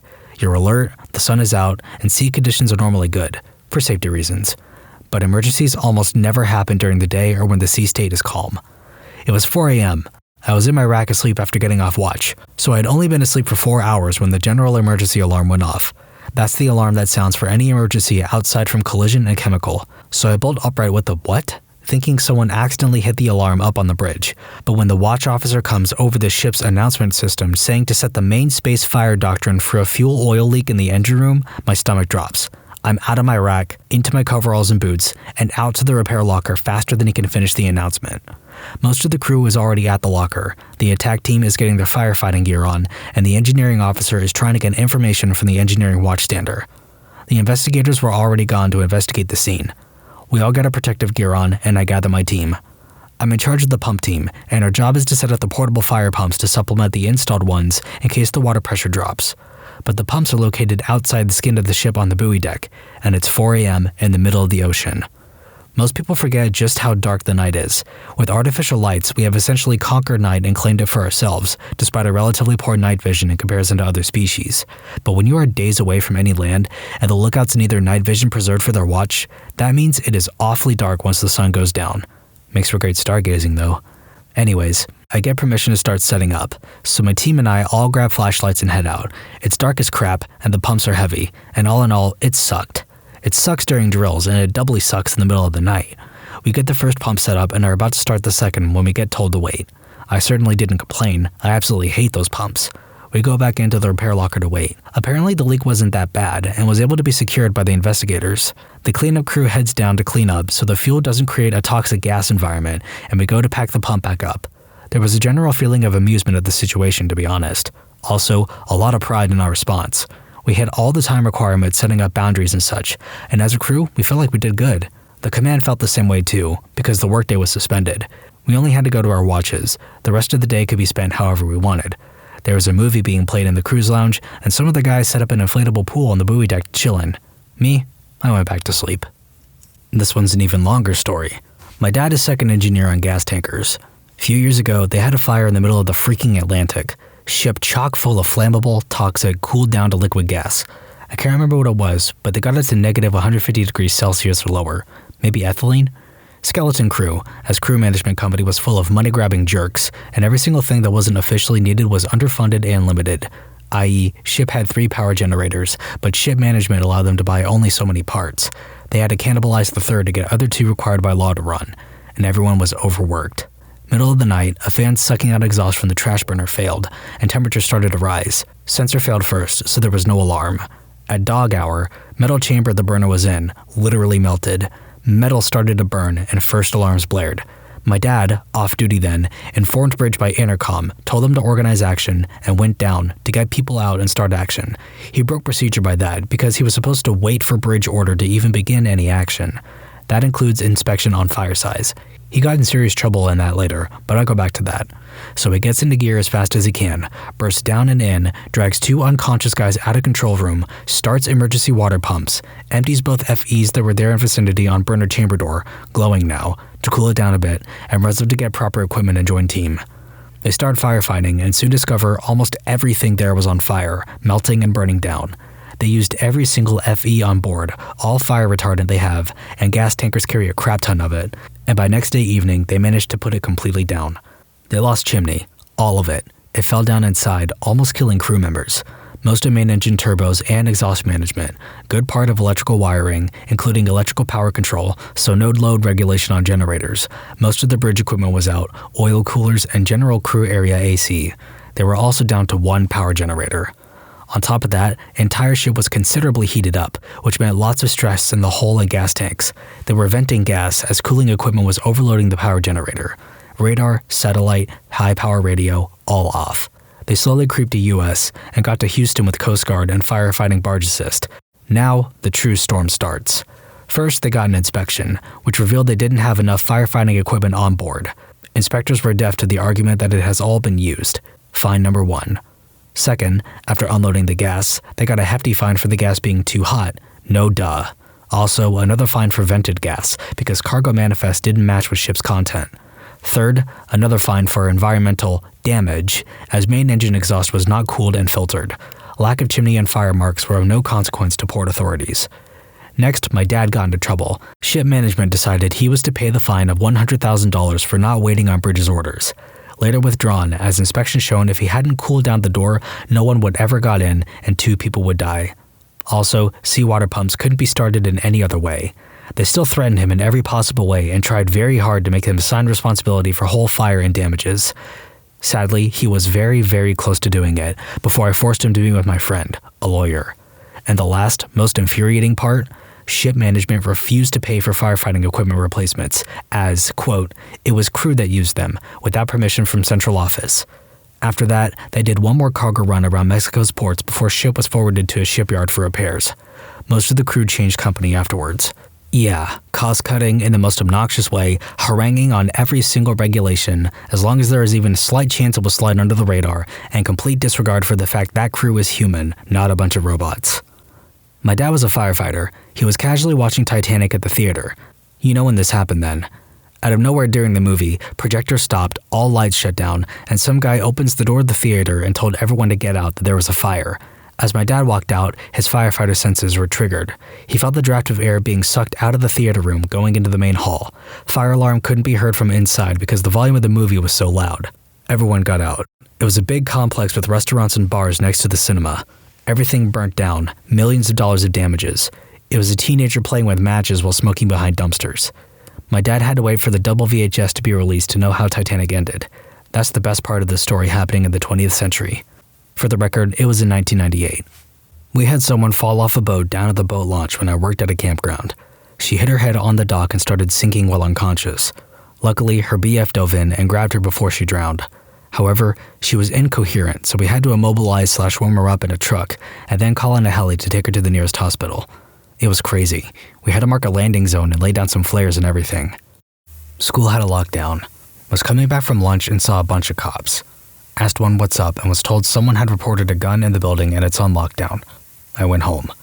Found out the next day a kid had a BB gun in his backpack and I guess ticked off a friend who then told the office what he had. Side note, the group that kid would run with was known for starting fights with people over nothing, so I guess karma is a jerk. It was woodwork, and in my classes, we have a dust collector connected to an automatic sander, and a nail happened to get sanded and made sparks to fine wood chips, so it exploded in fire in a woodwork building. I was still working as a hostess, and we had just opened up. In the morning, we usually only have 3 servers on the floor for the first 30 or so minutes. 5 to 6 families immediately walk in, which is good for the openers. Everybody gets 2 tables to start. I was seating the last of the families when I heard a horrible wail from the back. I honestly didn't think anything of it at first, until I realized 2 of the 3 servers hadn't come out front to greet their tables. One of the servers, while switching out the tea bags, scalded herself across the face with boiling water. The second server was already calling paramedics and trying to keep her calm while she went into shock. So now I had 1 server for 6 tables. About half of them were intensely understanding, but one family was giving me max attitude. I finally snapped at the wife and said, "Ma'am, the server in charge of your section just suffered 3rd-degree burns across her face. If you're in such a rush that you cannot wait for emergency crews to get here, I would be more than happy to suggest other establishments that can accommodate you." Right at that moment, the EMTs arrived. 6 huge Captain America stunt doubles finagling the gurney through the restaurant. She shut right up. The server ended up being okay and didn't have any permanent scars, but for the rest of the day I was jittery from the adrenaline rush. Lawyers, what is the dumbest thing your client has ever done? Mine wore a shirt that said "Natural Born Killer" into a hearing. For an assault charge. I had him turn it inside out. He went down anyway, but at least it was for, actually assaulting someone rather than the shirt. Cashed in their retirement while in bankruptcy. When it's in cash, it's not protected. My all-time favorite is a client I had who was charged with DUI, who wanted to challenge the charges on the grounds that he didn't think he was drunk and the tests were administered properly. Guess who appeared at his court hearings rip-roaring drunk twice? And then, both times, he got into his car and tried to drive away. And both times, the police promptly stopped him, administered a breathalyzer, and charged him with DUI and related offenses. We didn't win that case. I was in court contesting a traffic ticket and saw something like this. The guy was in court for a DUI and was 7 sheets to the wind. He was taken out in shackles. Fell over twice. Oof, these just sound like alcoholics. I hope they both got the AA attendance included in the sentencing. Told a client, don't say anything to the police, wait until I get there. He confesses to a crime he isn't even being investigated for. This was relayed to me by the RP manager of the office supply chain I worked for in high school. Individual stores didn't have RP managers, they existed at the district level. A young man, let's call him Eric, had been with the company for almost a year. He worked in office supplies and was by this time known to management to have light fingers. At some point, the store manager called in young Eric to his office to discuss his continued employment with the company. When Eric entered the room, there was a strange man who was introduced as the RP manager for the district. The conversation from the RP manager was very short, hoping to elicit a confession to the pens they knew he had stolen. Eric, we know what's been going on. If you tell us about it, we'll promise not to press charges against you. Eric just about crapped himself and proceeded to spill all the details. The assistant manager was bringing in additional software, packing it in empty boxes of printer paper, and selling the printer paper to his friends, and somehow writing off the software as stolen or returned. Eric's job was just to fetch the boxes from the back when the friends came to pick them up. Not my client, but I was on the prosecutor's side when a defendant failed to appear for court. His attorney can't reach him, nobody knows where he is, so we all sit there for about half an hour until the judge gets sick of it and moves on with the docket. We find out later that day that the defendant decided to rob a 7-Eleven the night before and was sitting in jail 2 counties over when he should have been in court. I used to represent patients who were involuntarily committed because of a mental illness, so I wouldn't describe them as dumb, but still. Clerk, do you swear to tell the truth, the whole truth, and nothing but the truth? Client, no. This happened a dozen different times. Had a client show up to child custody hearing, high on crystal. When she arrived, she began screaming at the judge and demanding that her no good crystal head baby daddy be drug tested. I took her into the hallway and told her that if the judge ordered a test for the dad, he would have to order one for her. End of argument. I worked for the public defender's office and met a client in jail for a lineup that he had adamantly demanded regarding a crime with multiple witnesses. I met the client for the first time in a separate room to let him know how it would go down and what to expect. This is the kind of lineup you traditionally see on television, where there are a number of similar-looking people standing shoulder to shoulder in front of mirrored glass. They pull the people for the lineup from the jail population, and despite their best efforts, this is not a huge population. I walk in to meet the client, and he has a sty on his lower left eyelid the size of a golf ball. It was the most identifiable mark on a human's face I have ever seen. He still demanded the lineup and was identified instantly by every single witness without a shred of doubt in their mind. He still demanded a trial, and the sty was gone by the time the trial commenced. In conclusion, guy with a golf ball-sized lump on his face demands comparative lineup. Judge was determining if a defendant qualified for a public defender. Judge: Sir, do you have any income? Defendant: Yes, Your Honor. From what source do you have your income? Selling Mary J., Your Honor. This happened in Illinois, and the defendant was not under oath. Honesty is the best policy, unless it involves telling a judge you sell grass for a living.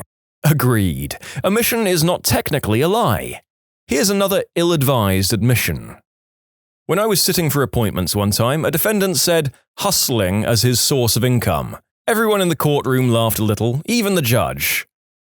I represent clients before the IRS, had a couple who owed around $250,000 in back taxes. We had no defense, so the only thing to do was have the clients meet with the IRS and plead for leniency. Well, the wife got arrogant with the IRS agent and at one point stood up and screamed at the IRS agent, who was a pretty decent person, making a very middle-class wage. You'll take away my Mercedes over my dead body. Then she stormed out of the conference room. Needless to say, she lost the Mercedes. Not a lawyer, but this happened in court. My dad was suing a customer for non-payment. The judge ruled in his favor for the whole $15,000. The guy he was suing got up to leave, but walked over to my dad and said, "If you think you're going to see a dime of that money, you're a fricking moron. I will kill you first." He then walked away. For a second, my dad was worried the guy would get away with the threat, but he didn't worry much because the guy said it loud enough for the bailiff and the judge to hear. He did not make it out of the courtroom. My dad was a lawyer in the Navy. One of his first big cases was defending a guy accused of falling asleep at his post during Vietnam. My dad was all psyched, delivering what he thought was a well-prepared defense to the judge. The judge interrupted him, telling him to turn around and wake up his client. This guy might have had some kind of disorder. "Your Honor, the defense apparently rests." Accidentally admitted to the crime in his direct examination, facepalm. How do you accidentally admit to a crime? "Sir, did you murder that woman?" Yes, I did. Wait, no, frick. The case had gone on for years. Client was badly injured in a car accident and was about to win millions. Then she posted a Facebook status about her doing something very active and thus negating the entire case. Had to settle for $100,000. Years of work down the drain in one Facebook status. Attorney, this is Jen from the judge's office. Your client, who I see is charged with harassing phone calls, left us 87 messages over the weekend. The judge would like a word with you. Let's not jump to any conclusions until we've discussed the contents of those calls, people. There's nothing harassing about... Hey, Your Honor, just calling to see what your plans are this weekend. Some of the guys are going to Larry's. You're more than welcome. See ya. Hey, Your Honor, didn't hear back, but wanted to give you a heads up that if you are going to Larry's tonight, you should park a block east of his place. No restrictions on that block. Whoa, Your Honor, there's some major traffic on Maple Street right now. Don't know if there was an accident, but steer clear of that place, big guy. Hey, Your Honor, if you do happen to be headed to Larry's, could you pick up a bag of ice on your way? Thanks, bro. Oh, Your Honor, I'm absolutely crazy. I can't believe I forgot to give you Larry's address. 1955 Crescent. A lot of girls here, by the way. Maybe wear those robes and catch you some strange. Get down here, bro.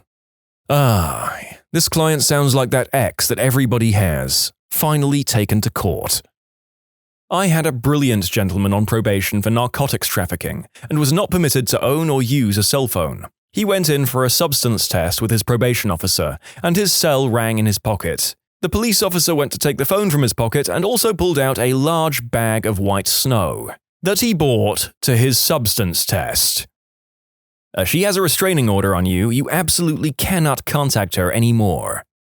They moved in together.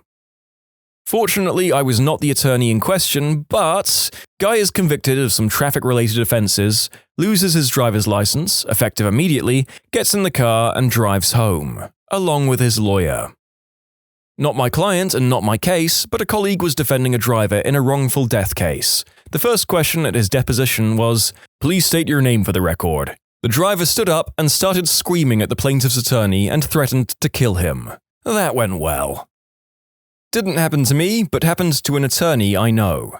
Client shows up for preliminary hearing on domestic violence petition, is wearing a ratty t-shirt, but his attorney doesn't pay attention to it. Attorney starts arguing and sees the judge turning bright red, fuming with anger. Judge asks the attorney if he spoke with his client about courtroom attire. Attorney looks down. Client is wearing a t-shirt that says, "I have the male organ, so I make the rules." Story is from a friend of mine. He was defending a guy in court, don't remember what he was charged with. The main witness for prosecution was on the stand and was asked if she could identify the defendant. She was scanning the courtroom and seemed confused. My friend was already silently celebrating because if she couldn't identify him, he could probably get all charges dropped. As he was mentally adding this case to the win file, he happened to glance over at his client, who had just helpfully raised his hand to make it easier for her to identify him. Even the judge facepalmed on that one. My law teacher would tell stories about a juvenile court he used to work in for one of the more questionable areas of California. Apparently, they had a real problem with defendants coming in with sagging pants and court officials showing up in beach clothes. The judge finally got so sick of it that he kept a box of rope for an impromptu belt and a box of neckties behind his desk. and he'd begin court proceedings by lobbing ample amounts of both over his stand at anyone he felt was in need of them. That's gotta be a bit terrifying, a judge throwing you a length of rope and commanding you to use it. The cops in my preliminary hearing showed up in camo shorts and beaters. I was wearing a suit and tie. I know of a judge who will hold you in contempt for showing up dressed inappropriately. Also, he hates, and by hates I mean hates, cell phones ringing during his proceedings. If your cell phone rings, you're immediately held in contempt, and the bailiff immediately handcuffs you and takes you to jail. Ah, the South. That judge seems to enjoy an atmosphere of fear and tension in his courtroom. Dizzy with power. I work as a legal aid lawyer in a Canadian province. I've had many dumb clients who did many dumb things. Wore a smoke grass every day t-shirt while attending their substance trafficking and producing trial. Attempted to smuggle cigarettes to their inmate partner via their baby's diaper. Initially pooped their pants on the way to court to delay their matter. Denied driving under the influence. Upon search by police, a full highball glass of rum and coke was located in their jacket pocket. Committed the unspeakable act on a girl. Sent her text messages from his phone the next day recalling all the sordid details. I have many more stories I could tell if there was sufficient interest. The ones I mentioned here all happened in the past couple of months. More stories. One of my first clients was a delirious hobo. When we were meeting at my office, he was ranting and his dentures fell out and landed on my legal pad. He picked them up and put them back in his mouth and continued to rant as if nothing had happened. Same guy appeared in court a few weeks later and refused to let the security detail inspect his hobo bindle. He told them that he wasn't going to appear without his bindle and left.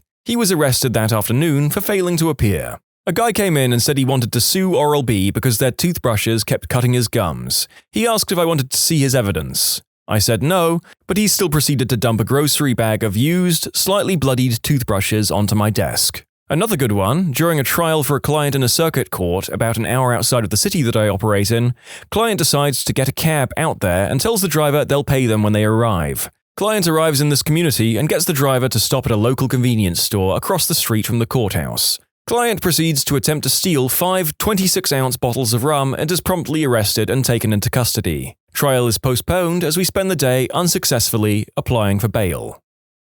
I'm not a lawyer, but this worked out super well for me. I was hit by this 65-year-old drunk lady who also happened to be on a substance at the time. The cops knew her husband was a firefighter, so they didn't breathalyze or do any tests and didn't charge her with DUIs. My EMTs had said, "That lady is so drunk, she's going to buy you a ticket to Disney World," which is how I knew that she was drunk at the time of the accident. But I had no proof to bring to the table in the lawsuit because if the cops didn't charge or make notes, you cannot add it later. So we get to my deposition and she shows up. She argues with me the entire time over my points, and her lawyer keeps having to tell her that she needs to be quiet. Mind you, this lady had ruined my friends' and mine lives. So I was becoming less than patient with her calling me a liar when she got off scot-free. She exclaims to my lawyer, "Even the police report is wrong." "What do you mean that it's wrong?" "It has me coming from the wrong place." "Where were you coming from?" "My friend's bar." "Really? Did you have any drinks at this bar?" Well, yeah." "How many?" "I don't know, and they don't charge me, they just keep refilling my glass." Cue to her lawyer's facepalm as all of this is on tape. Family law case. Judge had asked to interview the minor child in a closed courtroom with no parents. Attorneys couldn't stay. When done, the client re-enters the courtroom to see the child crying and tells the judge that he is fricking retarded. Right up to that point, my client was winning and was about to have the other party's parenting time suspended. The kid had said that the other party abuses him and that he did not want to see that parent anymore. The judge was not pleased. Other party's parenting time suspended. My client has anger management classes ordered, fines, psych testing, and substance testing. During a divorce, the ex-husband claimed that he didn't make much or any money and wasn't able to pay the child support we were asking him to pay. A few hours after receiving this information, he posts a picture on his public Facebook of a wad of cash talking about how ballin' he is. Needless to say, his claim didn't hold up after that. I suppose this whole collection of stories could just be called What Happens When People with No Filter End Up in Court. Acting in their own defense, of course, filed a motion to kiss my butt, in which he required that America at large and one corrupt judge bend over and kiss his butt. The motion was denied. I'm going to allow it. At first appearance, a defendant stood there calmly and quietly when the judge was reading his charges and bond information. When the judge asked if the defendant had any questions, the defendant gave the judge the finger and said, "Frick you, you motherfucker, go frick yourself," and then proceeded to throw down the microphone and walk away. The judge, who had been on the bench for years, replied, "Well, I guess I'll let you know when my fan club meets." Not a lawyer or in any way educated on law and court proceedings and such, so please forgive my ignorance, but I want to ask something. Say you're in court and your client does something horribly stupid, such as gives evidence incriminating himself accidentally, or confesses. What do you do? Do you just sigh, admit that you've lost, and everything stops there? Or is there any way to salvage that? Just a curious question. It really depends on the situation. 1. Real legal proceedings are rarely like Law and Order. People rarely straight up admit guilt on the stand. I have, however, had a client under oath get straight up caught in having told a lie 2 minutes earlier. Sometimes you ask for a brief recess and see if you can make the case go away. Sometimes you ask for a brief recess and take your client into the witness room and shout at them, then come back in and try to put lipstick on the pig on redirect. For example, you just said on cross that actually it was Y when you said X earlier. Why was that? Oh, sorry, I get confused. And sometimes you can't do a damn thing about it and you're just watching in horror from the counsel table. So I'm a law student, but I work at a volunteer desk that helps people complete the forms for court. The awful part is I can't give any legal advice since I'm not a lawyer, which means I can't tell these people they don't have a case. However, the stories are great. There's the lady who sues celebrities. She asked me to help her sue Robert De Niro. Someone else helped her with a suit for Matthew McConaughey. She was doing it on behalf of her kids and their fathers for in excess of $100 million. She didn't even know how to spell their names. Then there's the guy who's suing DirecTV, CNN, Fox, and who knows else. Apparently he's the one you have to thank for putting color on your TV shows and adding animation. He was suing because they hadn't paid him. Ever. Finally, there's a lady who's suing her former employers for giving her too much money on her last paycheck. She told me they did it because they liked her and wanted her to come back. There was maybe $60 extra on the check. She was suing for $10,000. Not a lawyer, but in court for a ticket. Apparently the cop lost the ticket book, so there was no official evidence. The judge said the next 15 on the docket, I was luckily one of these 15, just needed to say not guilty since there was no evidence. One moron got up there and started to argue that he was only going 5 miles per hour over the limit, not 10. The judge looked at him and said, "Son, just say not guilty." The guy again said, "But I wasn't going that fast." The judge laughed and repeated again, "Son, just say 2 words for me, not and guilty." The guy, confused, mumbled not guilty in the form of a question. The judge said, "Case dismissed." Everyone in the courtroom laughed and clapped for him.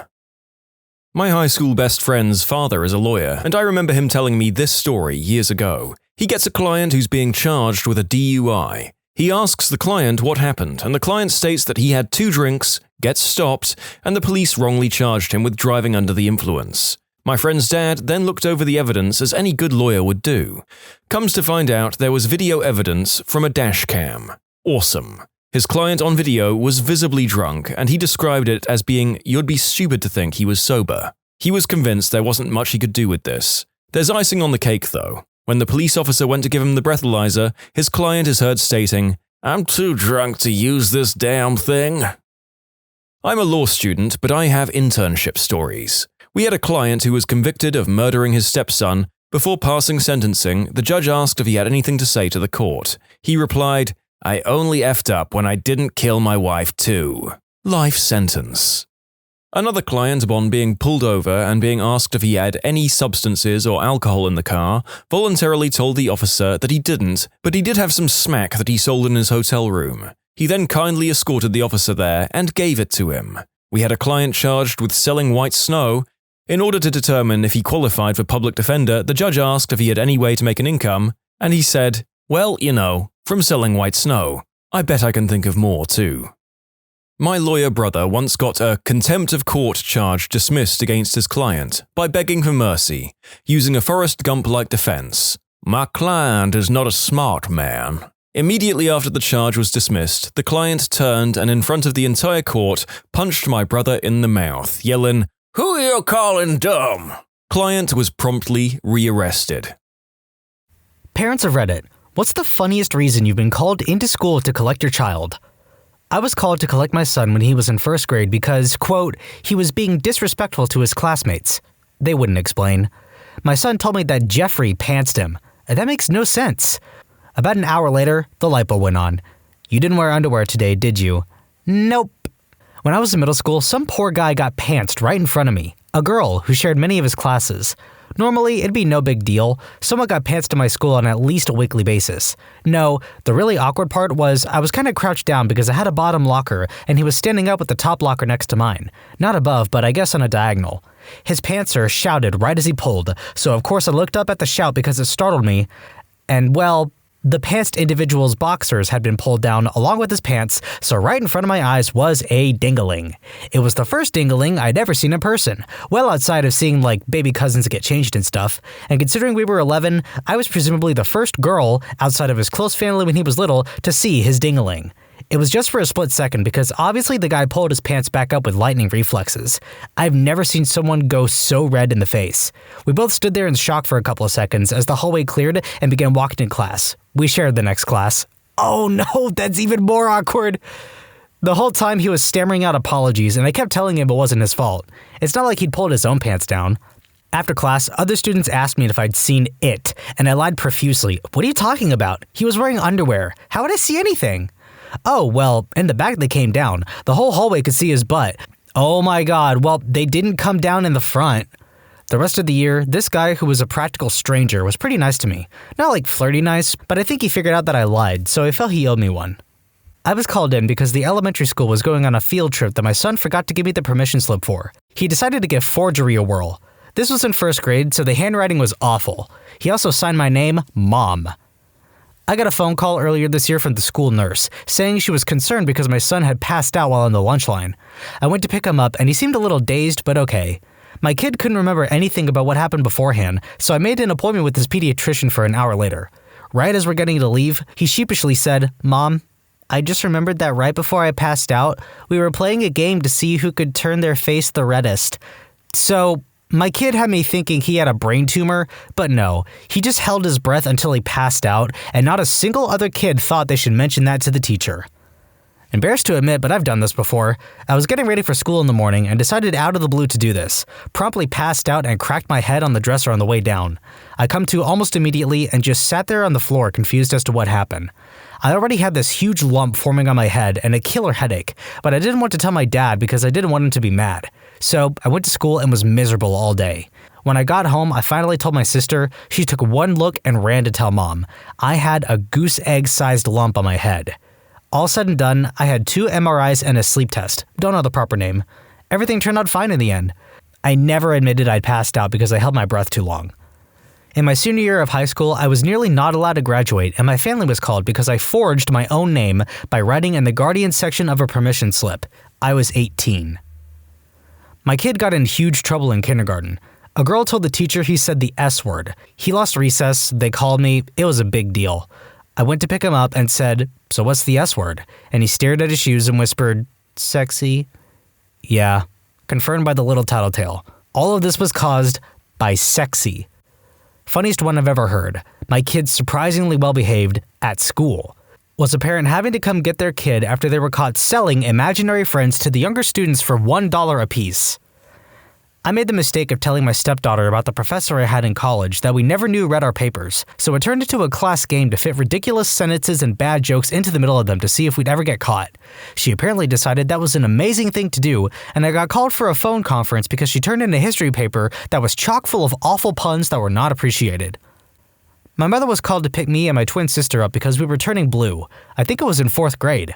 We felt fine though. It was only after she arrived that we all remembered she had put brand new blue flannel sheets on our bed the night before. Apparently, she hadn't washed them first. My little brother liked cheese and mustard sandwiches, so my mom made him cheese and mustard sandwiches for lunch. When the teacher asked why he didn't have any meat on his sandwich, he said either "we can't afford meat" or "my mom doesn't let me," or something like that. Whatever he said was enough to send CPS over to the house. Another time, he came to school saying that his mom loved Coke, that his mom said she's addicted to Coke. CPS was called again. They lived in a different area this time. Coca-Cola. My mom couldn't go a day without a Coke, so she joked that she was addicted to Coke. I do see the irony that she was actually addicted to a drug, just not the one CPS was worried about. I got a call that my son was sick and that I had to come pick him up. He was completely fine that morning. I asked the nurse, he really can't go back to class? And she said, he says he's really sick. Fine. I picked him up and on the walk home I asked what was up. He said he had to fart really badly and didn't want to do it in class. I laughed and said okay. 2 days later, I get another call to pick him up. So I got him and it was for the same reason. I told him that it was funny once, but that from now on, if he needed to fart in class, he should go to the bathroom. Daycare. Had to talk to the director because my son, 3 or 4, told another kid I'm gonna F you up. Turns out he was singing Bruno Mars' Uptown Funk You Up. My child's first grade teacher was upset that he had accidentally smooshed a butterfly on the playground at recess. When I got there, my child was also missing his glasses. She hadn't noticed this. My youngest had a slight speech impediment when he was at nursery. He would replace his S's with F's to approximate the sound. I had to have a chat with the head at pickup time because I'd unthinkingly used the phrase, "So long, suckers," when pulling away from some traffic lights the day before, and he liked the sound of it so much he used it himself. My professor cited my mom because she said I was writing too slow and turned my test in right as the bell rang. My mom had to leave work early to hear about her child writing slow. The reason I was writing slow was because on my last test, I was docked points for handwriting. So this time, I made sure I had the purtiest, most fanciest handwriting that teacher had ever seen. After that, the teacher stopped docking me points due to handwriting.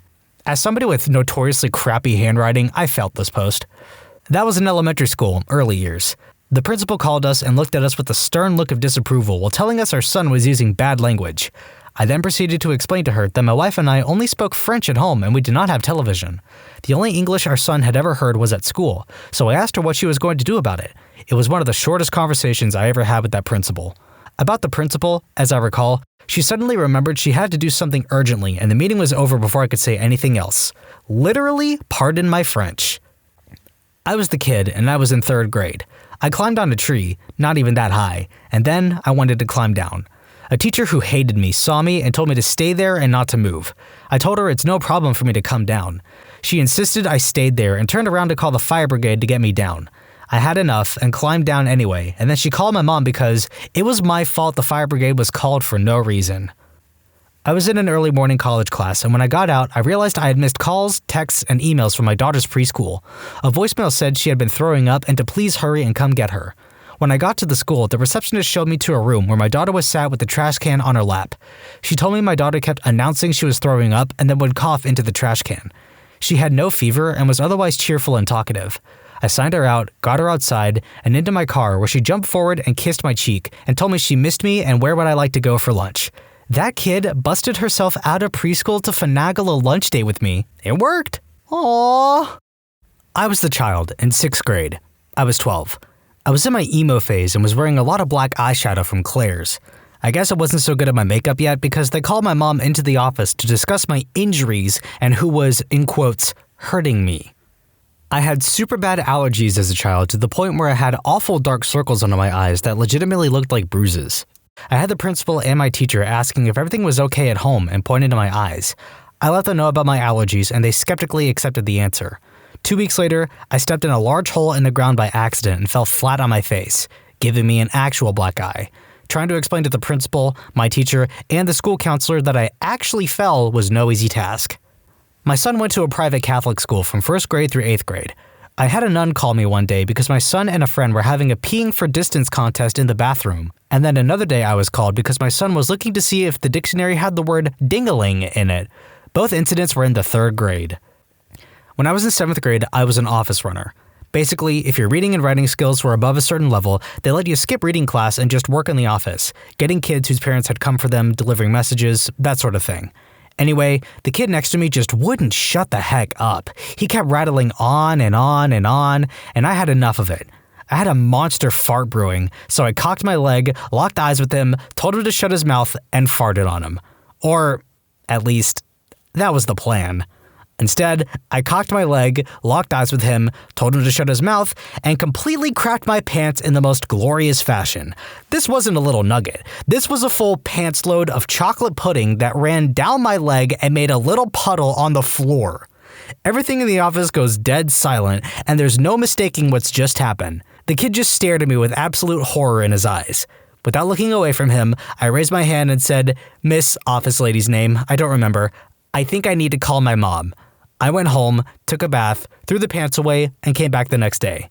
The kid was seated on the opposite side of the room from me, and I never had a problem with him again. He feared and respected me from then on. Anybody want dessert? My dad got sent to the principal's office for telling his 6th grade teacher she was pronouncing the state capital of South Dakota, Pierre, wrong. She kept saying Pierre, 2 syllables like the French name, and he said it was Pierre, 1 syllable, like what you fish off of. He was sent off for not respecting a teacher's authority. My grandma had to drive to school to talk to the teacher and principal and says, "Did you ask why he says it's Pierre? Because if you did, you'd find out that both his father and I are from South Dakota. He visits his grandparents and aunts and uncles in South Dakota every summer. He knows plenty of people from South Dakota who all say Pierre. Do you know anyone from South Dakota? No? Well, take it from a South Dakotan. It's Pierre. We're not fancy French people, and stop wasting my time." Okay, but to be honest, I didn't know it was Pierre either. I kept saying Pierre all my life, so I'm sorry if there's anybody out there who was offended by my ignorance as a young child. So yeah, let's just keep going. We don't have to talk about it. My son, 14, 8th grade, during class change, walked into the boys' bathroom, put his hands over his head, and while thrusting his hips in a humping motion, told all the other boys in the room to "Protect your buttholes, gentlemen, here I come." The funniest part about it all, that exact same description was jotted down on the write-up slip. Even the principal couldn't stop laughing. My daughter hid inside of a toy box for hours in preschool, and the teachers couldn't find her. She's gonna be my wild child. When I was in 2nd grade, I had a shirt that we got as a hand-down from a friend of my mom's with Braille on the front. Apparently, no one ever took the time to figure out what it said, but there was a translator/key on the sleeve, so I sat down and translated the word on the front, 1 letter at a time while in class. F-U-C-K-O-F-F. "Oh my," I said. I knew this was a bad word, so I told my teacher and apologized. I wasn't in trouble, but my parents were called and asked to come bring in a new shirt while I waited in the office. My principal thought it was hilarious, apparently. We had a classmate who was partially blind. I'm unsure if she had vision enough to see my shirt, but she did know Braille. I believe that is one of the reasons I had to wait in the office, though. Not a parent, but as a kid, when I got Pokemon Yellow, I was so gosh darn into it that when we went out for lunch one day at school, I got inside this huge bush that was practically hollow inside. It was among a load of other large bushes and trees at the side of the school field, and rarely ever was entered by students because we weren't really allowed. So I sat there for hours playing Pokemon, and when I came out it was 3 p.m. School closed at 3:30. I had been in there since 12:30, and my mother was at the school and was freaking out because she thought they let me leave the school alone. I got called on my work cell several times right out of college to come to a local high school because my 14-year-old son was in trouble. I don't have a son, and if I had a son, it would be very impressive if he was 14 years old then, because I would have had to conceive him when I was 9. I told them that. They kept calling. Finally, I showed up at the high school to prove that I, a 23-year-old white guy, was not the father of the 14-year-old Indian boy. The assistant principal was like, "Oh, right." My mom told me that when my brother was in grade school, she got the call to pick him up for a day's suspension. Turned out during lunch, he opened his lunchbox and pulled out a can of Foster's. It was empty and it was meant to be a joke, but the school didn't see it that way. He was 9 and right at the start of a decade-long mission to raise heck. I got a call to pick up my daughter in kindergarten because she had no underwear. She had them on when I put her on the bus, so I have no idea what happened. Totally embarrassing. Oh my. I have 4 kids, all adults now, who were pretty high-spirited back in the day. My oldest son, however, wins the prize from an incident in 6th grade. I got a call one afternoon that he had been sent to the principal's office. Nothing new there, and I needed to come get him at once. Uh-oh. He had mooned the 2nd graders. All of them. And their teachers. Not me, but a classmate of a coworker sent everyone home many years ago. He nicked a decent bit of elemental potassium from the chemistry lab and dropped it down the sewer access pipe outside the school. This was not good for the school's plumbing. City had to dig up the sidewalk to repair things. For those not aware, here's a quick chemistry lesson. Potassium plus water equals violent boom. Nobody should be throwing any sort of potassium or sodium down a sewer pipe because that will cause severe problems. Not me, but my sister. She got a call from her son's very Catholic school that he needed to be picked up. She gets to the school and the principal said that he had to go home for the day because he peed on the tree outside at recess. He really laid into her about how they had to bleach the tree. Seriously, they poured bleach on the tree because a little kid peed on it. And it was terrible, and how she shouldn't be teaching her son these things. My sister looked him straight in the eye and asked, "Do you really think I have the right plumbing to have taught him that? Yell at my husband when he comes in next time." Me, when I was a kid, we moved from Middle America to the West Coast. I had extra R sounds in my words. They called my mom about my speech impediment. After talking to my mom, they understood that it was not a speech impediment, but my birth sound language. It is Washington, not Washington. It's funny now, but wasn't at the time. One day, I was called to pick up my daughter from school. I asked why and was vaguely told she had been caught cheating, was being disrespectful to the teacher, and had destroyed government property. Holy crap, I thought. What had she done? My mind instantly went through scenarios in which she had cheated on a test, got caught, that my sweet little 7-year-old had cursed the teacher while throwing something out the window. I go to the school, found my scared daughter in the principal's office looking totally dejected and asked for an explanation. I discovered the cheating was that she had giggled while playing a game where someone was it, and the other half of the classroom had to guess who it was. The disrespecting teacher was from her crossing her arms when she was being told how she wrecked the game. The best was the explanation for destroying government property. During story time, she was picking at loose carpet threads. I was extremely angry with my daughter the whole drive from work, and after this load of WTF, it instantly transferred to anger with the school. You called me here because she giggled, crossed her arms, and picked at old nasty carpet?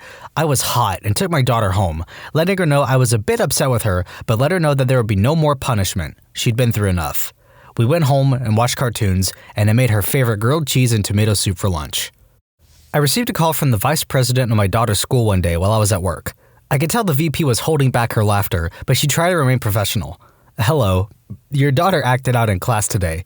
The children were switching from coloring to reading at the carpet. She threw her crayons down and pointedly said to the teacher, "Are you freaking kidding me?" My knee-jerk reaction was, "Dang it, are you freaking kidding me?" It's clear where she learned this from.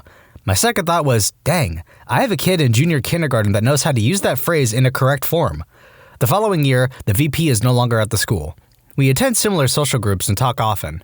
She loves to tell me that making that phone call was one of the funniest calls she has had to make as an educator. My dad was called into the school when I was in grade 1. Apparently, I've been caught with my hand in a girl's pants and hers in mine while in class. Okay, but I feel like we're missing context here. By apparently, I could think of 2 options. 1, you were caught but didn't know that you had done anything wrong until your dad came to pick you up. Or 2, you were somehow pegged as doing something you didn't actually do, which, given most American school systems, I could easily believe. But where's the evidence, OP? Nephew was staying with me for 2 months. I showed him Dexter's Laboratory for the first time. Next day, they called me to pick him up because he would only say omelette de fromage to any interaction. I too was the child. I peed on my friend in 5th grade. Another pee one? What's going on here? We were competing in who could pee the furthest back from the urinal when a buddy of mine decided to run underneath it for laps. Hand slipped, peed down his back. Sent to the principal's. My 4-year-old's teacher told me he had repeatedly called her a butthole. She had taken something away from him and said, "That's all." Every time she came near him, he said, "That's all" to her. Knowing him, he probably used the same tone of voice she had used, and she was a nasty piece of work. In case you don't get it, say "that's all" to yourself in increasingly varying tones, and you'll see why he got in trouble. Unicorn Club. So my daughter was in 5th grade. She was proving to be pretty responsible, so she was allowed to have a cell phone, because she was home about an hour before I was on weekdays, and an Instagram account that I heavily monitored. We never had any issues, still haven't, and now she's in high school. Well, I get a call from her school's principal one day. He tells me 2 boys were fistfighting in the lunchroom. I asked what that had to do with my daughter. Well, apparently, my child had used an Instagram account to start what was essentially a cult called Unicorn Club. Unicorns were obviously the worshipped deity, with goats being the devil figure to the unicorn gods. These 2 boys got into a fistfight over whether unicorns or goats were better. I had to pick her up to prevent further disputes and disband Unicorn Club. TLDR, my 10-year-old daughter created a small cult around unicorn worship. Guys, leave a comment right now. Unicorns or goats? My child with mild tree nut allergy went to the nurse since she ate a mystery food and her throat felt weird. She has been evaluated and her allergy does not warrant an EpiPen. I rush over because she usually gets hysterical and would need Benadryl, which the school can't administer. I arrive. She's all smiles. She feels better now after some water. The mystery food? Fuego Takis. She was 6 when this happened. The one that made me laugh and shake my head was when my son was in the 2nd grade. He decided that instead of helping one of his fellow classmates with his work, that he'll just do his work for him. When I asked him why, his answer really tickled me. "Mom, so our table will be the first table to get snacks." Teachers who go to high school reunions, what are the most striking stories you've seen? Not a teacher, but a graduate from high school in a crystal-addled city in the South. Actually featured on a list, placing number 1 for the most addicted city in Georgia. I can say that everyone who was successful left and stayed gone. According to the Facebook event page, like 10 people went. Possibly related, who pays $60 per ticket to hang out in a school gymnasium for their 10-year reunion? Here, we're number 10 in this alphabetical list of most addicted counties by state. Also not a teacher, but have been out of high school, an all-girls school, for 6 years. At our 5-year reunion, I caught up with a girl who was severely bullied during high school. She fell off a horse in grade 8 while riding competitive and legitimately snapped her spine, and was in a very intense back brace for her entire high school career. And my God, the other girls were so nasty to her. She would get made fun of for her appearance, and there was an incident where someone filmed her in class without her knowledge and then edited the video to have all these sexual innuendos about her back brace, and it was posted on Facebook. Our principal was also a horrible woman, and when the video got reported to the principal somehow blamed this girl instead of penalizing the bully. She ended up having to stay back a year because her disability was so bad and she couldn't complete her schoolwork and was unable to graduate. She was incredibly religious as well, and the other girls used to make weird Christian incest jokes about her mum having to bathe her, because she couldn't bathe herself due to her back brace. Anyway, now she's doing some fancy medical degree in the UK and is pain-free and out of the back brace. She looks amazing, healthy, glowing, and rigorously kicks butt at the gym every day to physically rehabilitate her body. The best part of the story is that she has absolutely no ill will to the girls who bullied her. It upset her at the time, but she didn't let it scar her. She knew that her bullies were obviously insecure and dealing with some inner demons, if they went out of their way to ruin her life. She felt bad for them more than anything. I run into her at the gym all the time, and it's so nice to see her so confident and thriving. Nothing like a great recovery story to lift the spirits from the mire of high school misery. I sat beside this girl Joni in grade 8. She was so smart and really pretty. She would always finish the year with 95% averages, even as high as 98 in some subjects. I was a hooligan, that's why I was seated next to her. She would help me with stuff, always let me copy her homework, peek at tests. There's no way I would have passed without her. The teacher would always say you'll never get anywhere if you just copy Joni all the time. She works the drive-thru at A&W now, and has a herd of children with some skeezy-looking guy who's in and out of jail. Breaks my heart when I see her. So much potential to end up flipping burgers. I always wonder where it went wrong with her. 9 times out of 10, crappy home life. Just finally got to her. Found someone who loved her like she wasn't at home and got pregnant. If you only love you 20%, finding someone who loves you 30% is like winning the lottery. Not a teacher, but about a girl I used to be interested in since elementary school. We were really close friends. I'd even work for her dad when I was a kid. Stuffing envelopes for him to send out to his clients, just basic stuff that he offered us 10 cents per envelope to be a nice guy. In high school, we drifted apart a little, and she started dating another friend of mine who shortly after noped out of that relationship because she wanted him to make her pregnant. Fast forward a couple of years after graduation, and she did have children, who she then suffocated when they were 3 years old and 22 months old, sentenced to over 40 years in jail. She was smart, pretty, and charming, and now she might never see the outside world again. Needless to say, she didn't make it to the 10-year reunion. 13 dead out of 217, class of 11. 2 car wrecks, 1 took their own life, 1 dead soldier, 1 lost at sea, and the rest overdosed. We did a 5-year reunion because we lost like 4 of them during year 4. I swear, staying in your hometown after high school will kill you. Not a teacher, but there was a guy who was a stereotypical jock in high school. Very unemotional, stoic, etc. Then he went into the military and got PTSD. Now he's a hippie and a psychotherapist. The buttheads that graduated my year of 2001 tried to organize our 10-year reunion in 2010. Class of 2001 represent. My wife and I skipped our 10-year because it was literally a pizza party with an open bar and daycare. I'm not flying back for that. After the reunion, there was a big meltdown on the class Facebook page about how everyone was still in the same cliques as teenagers. None of the actually awesome people showed up. Maybe the 20-year will be better. It was not better. Not a teacher, but I went to my 10-year reunion. Back in high school, we had a kid who has Asperger's and was a little weird. He was, however, amazing at the yo-yo, having picked one up during middle school when we had that yo-yo trick assembly. Everyone else had stopped walking the dog in 8th grade. This guy was doing more and more elaborate tricks every day during lunch. He was bullied and teased, but he continued doing what he loved. So at our 10-year reunion, people from every strata of high school popularity there was, including this guy. He was his same old self, but more confident. I asked him if he still yo-yos, and he busted out his custom-made titanium yo-yo that he said he made on a CNC lathe. He then starts to do some tricks, and a large crowd gathered around. It was quite the show. He had gotten very good. When he finished, people clapped and cheered, and even the jockiest dudes from back in the day fist-bumped and told him how badass he was. The most amazing transformation was everyone else. Nobody teased him for being who he was anymore. They now admired him for being so passionate about something. I'm really hoping for a Kevin update one of these days. The narrator hopes this as well. To understand the context of the legend that is Kevin, check out one of our earlier videos, Teachers, what's your "that student definitely isn't going places" moment video? Kevin was a child with what I can only describe as a list of impressive achievements in stupidity. He was very entertaining to hear from, and one wonders how he'd got to 13 years old.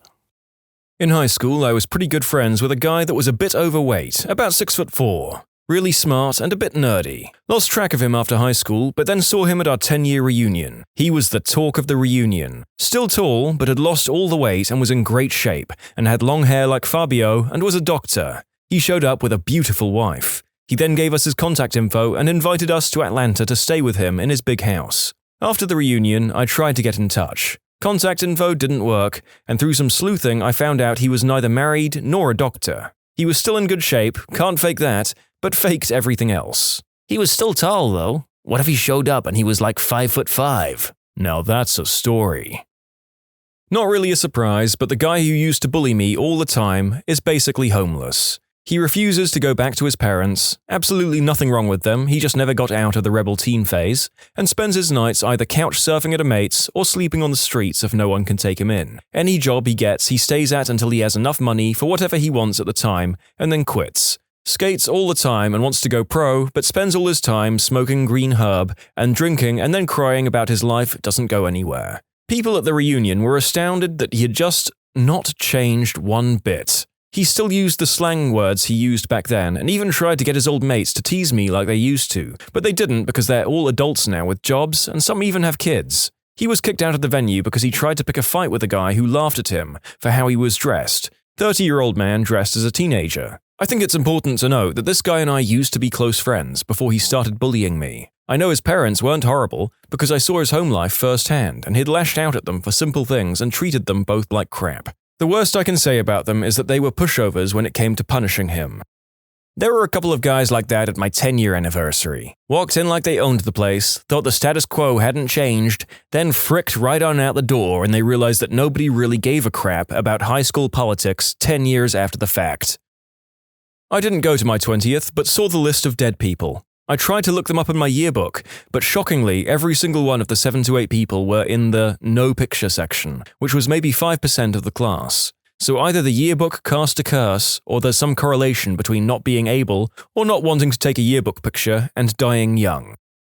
I have a few. One guy was the star pupil. Smart, handsome, athletic, everything. Dating the head cheerleader. Some Hallmark movie crap. They leave to go off to college and nobody thinks it'll go wrong. Come 10 years later, she divorced him, was given the house his late grandfather built in the divorce, and lived in there with her new lover while he was in a hotel. 10-year reunion happens, he's deathly skinny and depressed. Sees the school, remembers the memories he had, goes home after reunion, and takes his own life, leaving behind 2 little girls. His ex got chased out of the community last year. Death threats against her and her lover. She's trying to get back in contact with people now, because the lover took her money and fled back to the Philippines, and she's now homeless. I'm a middle school teacher of over 10 years, so some of my students are high school and college graduates at this point. I'm happy to say that a good number of them have reached out to me to share life stories and updates. The one student that came to mind was confidentially severely depressed from a broken home with identity issues and wanted to take her own life. She came to me for help, and we found spoken word poetry as an outlet for her emotions, anxiety, and discovery of self-worth. She's currently returning to high school to finish her associate's degree, and she was the first in her family to graduate high school. I get updates from her on my birthday each year. She still writes and performs spoken word poetry in her spare time. A former student of mine grew up in an ultra-conservative home. He and his siblings were never allowed to socialize with other students during lunch and recess. Whenever they had free time at school, they had to read their Bibles. In science class, they were forbidden to learn about evolution. Every essay, short story, personal narrative, and poem he wrote for me involved some kind of Christian theme. When he graduated, he immediately enrolled in a big seminary in our area, and that was the last I heard of him until his class invited me to their 10-year reunion. This same kid showed up with sleeve tattoos, piercings everywhere, slamming beer after beer, and smoking like a locomotive. When I asked what he was doing now, he responded he currently worked as a bouncer at a strip club. You know what? I think the transition for this guy was probably at the very least a very interesting story. I hope this guy is happy with his new life. A frustrating thing as a teacher is not being able to remember all the kids you've taught. I've taught roughly 150 kids a year for 15 years, so it becomes hard to remember specific things about every student. I feel like a D-bag when a kid who really enjoyed my class comes up and asks me questions about life or the class he or she was in, and I can't remember much about it. I found that I usually remember high-achieving or creative students or kids who were behaved badly, as I have a soft spot for these kids. Since I usually remember the badly behaved kids, I have noticed that most of them figured it out by the time they reach 30. Most have great jobs and are well-adjusted. Conversely, many of the high-achieving students end up dropping out of college and are working low-wage jobs. I don't believe that high school is much of an indicator of future success. As long as you graduate high school and attempt college, how you performed in high school will not be that important. At a reunion, my English teacher told me to not be an English teacher. Then we started pounding wine, and I complimented her on her then recent publication of a romance novel. It was actually a great read. I commented that she had been clearly naughtier than I'd previously realized. Well, here goes nothing. Not a teacher. Well, technically I am, but this is a story from my reunion. But at high school reunion, everyone from my class was doing as well or better than could be expected, except for one guy. Let's call him John. At school, John was a smart kid, well-mannered, pretty quiet, and taller than everyone else. We were actually pretty good friends at the time, but lost touch after a while. This was before social networks. I know he went to university to study computer science, and the last thing I heard about him was that he'd gotten married and had 2 kids. Anyways, I was looking forward to seeing him and finding out what he was up to for the past 15 years, but he didn't show up. Later, the teacher told us that she'd tried to contact him, but no one knows where he is. He left one day to go to work and never came back. No bodies have been found. He hasn't contacted his wife or sister. He simply vanished into thin air. I tried finding him online numerous times, but to no avail. I still try from time to time.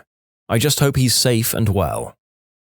Had my 10-year reunion in the last year. Lots of people came into town. During the actual reunion, there was a lot of bragging and obvious flexing. Fast forward to the end of the night and people are planning an after-party. I end up going to it, and the buzz that everyone had at the primary event is replaced with sloppy drunkenness, and the previous boastfulness is replaced with them all confessing their insecurities, their health problems, their loveless marriages, that they hate their jobs and bosses. Was a bit awkward.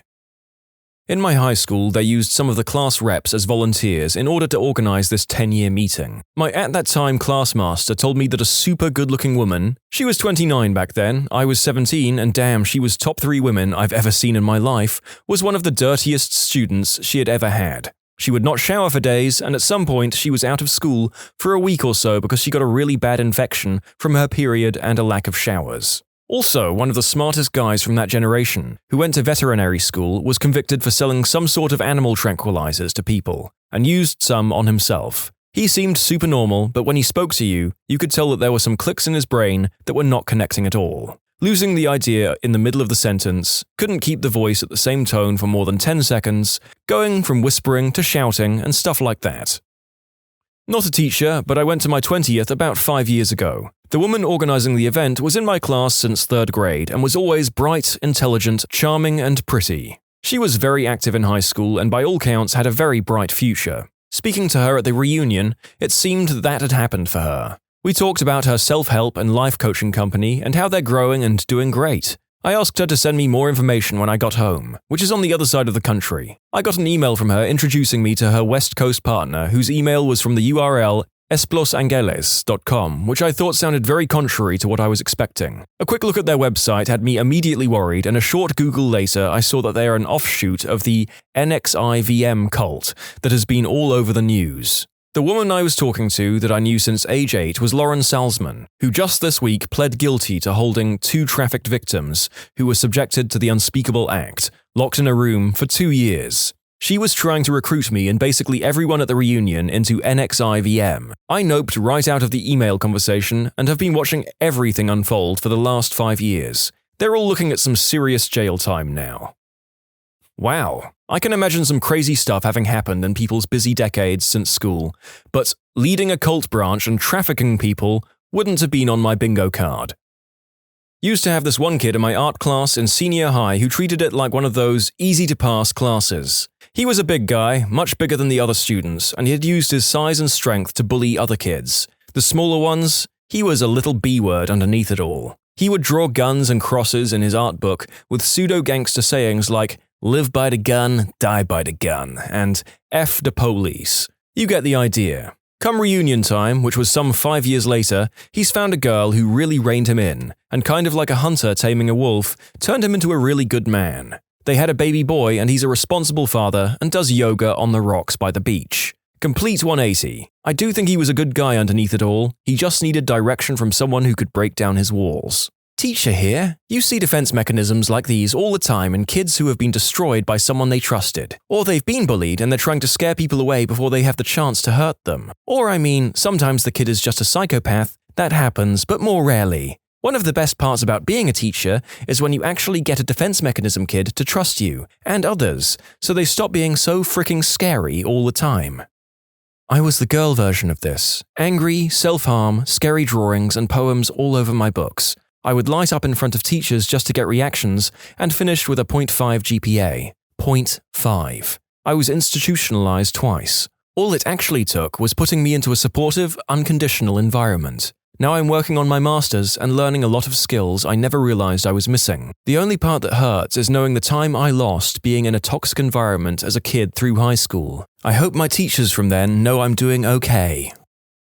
Going to post my mum's story because she doesn't have an account. She was a home economics teacher, and specifically she had one class called Relationship Psychology, where every day to start her class, she would read through that cheesy Dear Abby newspaper advice column to talk with the class on how they would respond to the problem. One day ahead of class, she noticed that a letter published talked about a kid who sounded a lot like a student in her class and was located in our hometown. They always end the letter with a name and city, and my mum was always very involved with her students and their personal lives. The letter talked about a kid who was terrified of going into college and how he got rejected from all the schools he wanted to go to, had no self-confidence, abusive father, money problems, and that he would lose all of his close friends. He couldn't stand the idea of leaving his disabled mother, and that he felt enormous pressure as a first-gen college student and had ultimately decided not to go to college at all. She read it to the class and they discussed, and she could tell the boy in her class was very uncomfortable. After class, she asked him about it, and it was in fact a letter written by him.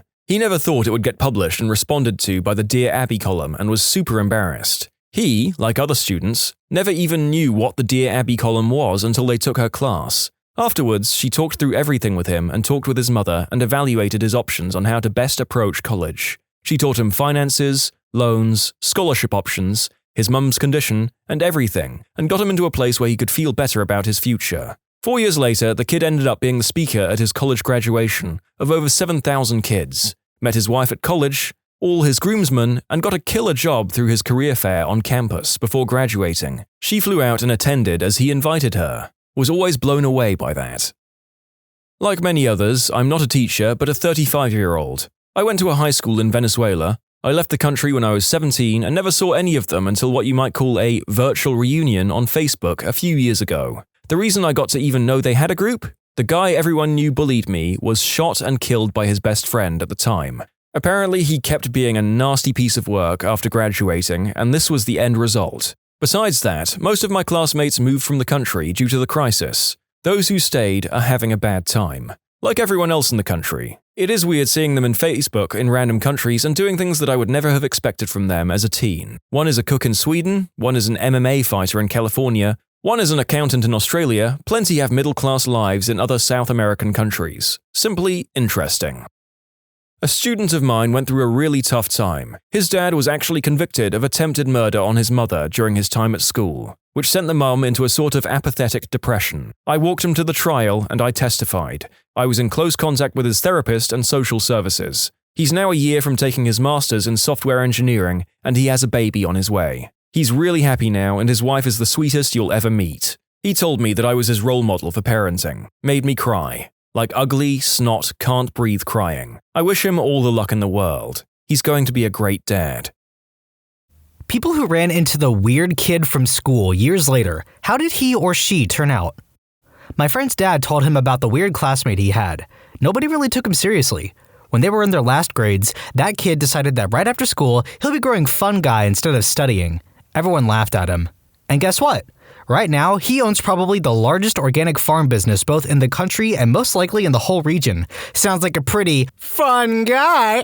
We had a kid that would do weird stuff in front of other kids for attention. Climb into bins, eat old food out of the bins, let people throw yogurt over him, dive into bushes, that sort of thing.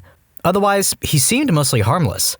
Ended up in prison for pouring a kettle of boiling water over a guy and a girl who he fancied. They were at a house party, he saw her talking to a guy, so he went to the kitchen, boiled the kettle, then calmly walked up to them and poured it over their heads. I'm not sure he had ever even spoken to her, but he was seemingly jealous that she was talking to another guy. Then, after he was released from prison for that, he took his mother's car on a joyride with two of his mates, crashed into a car driven by an elderly couple, then ran off, leaving his two mates dead and the elderly couple badly injured.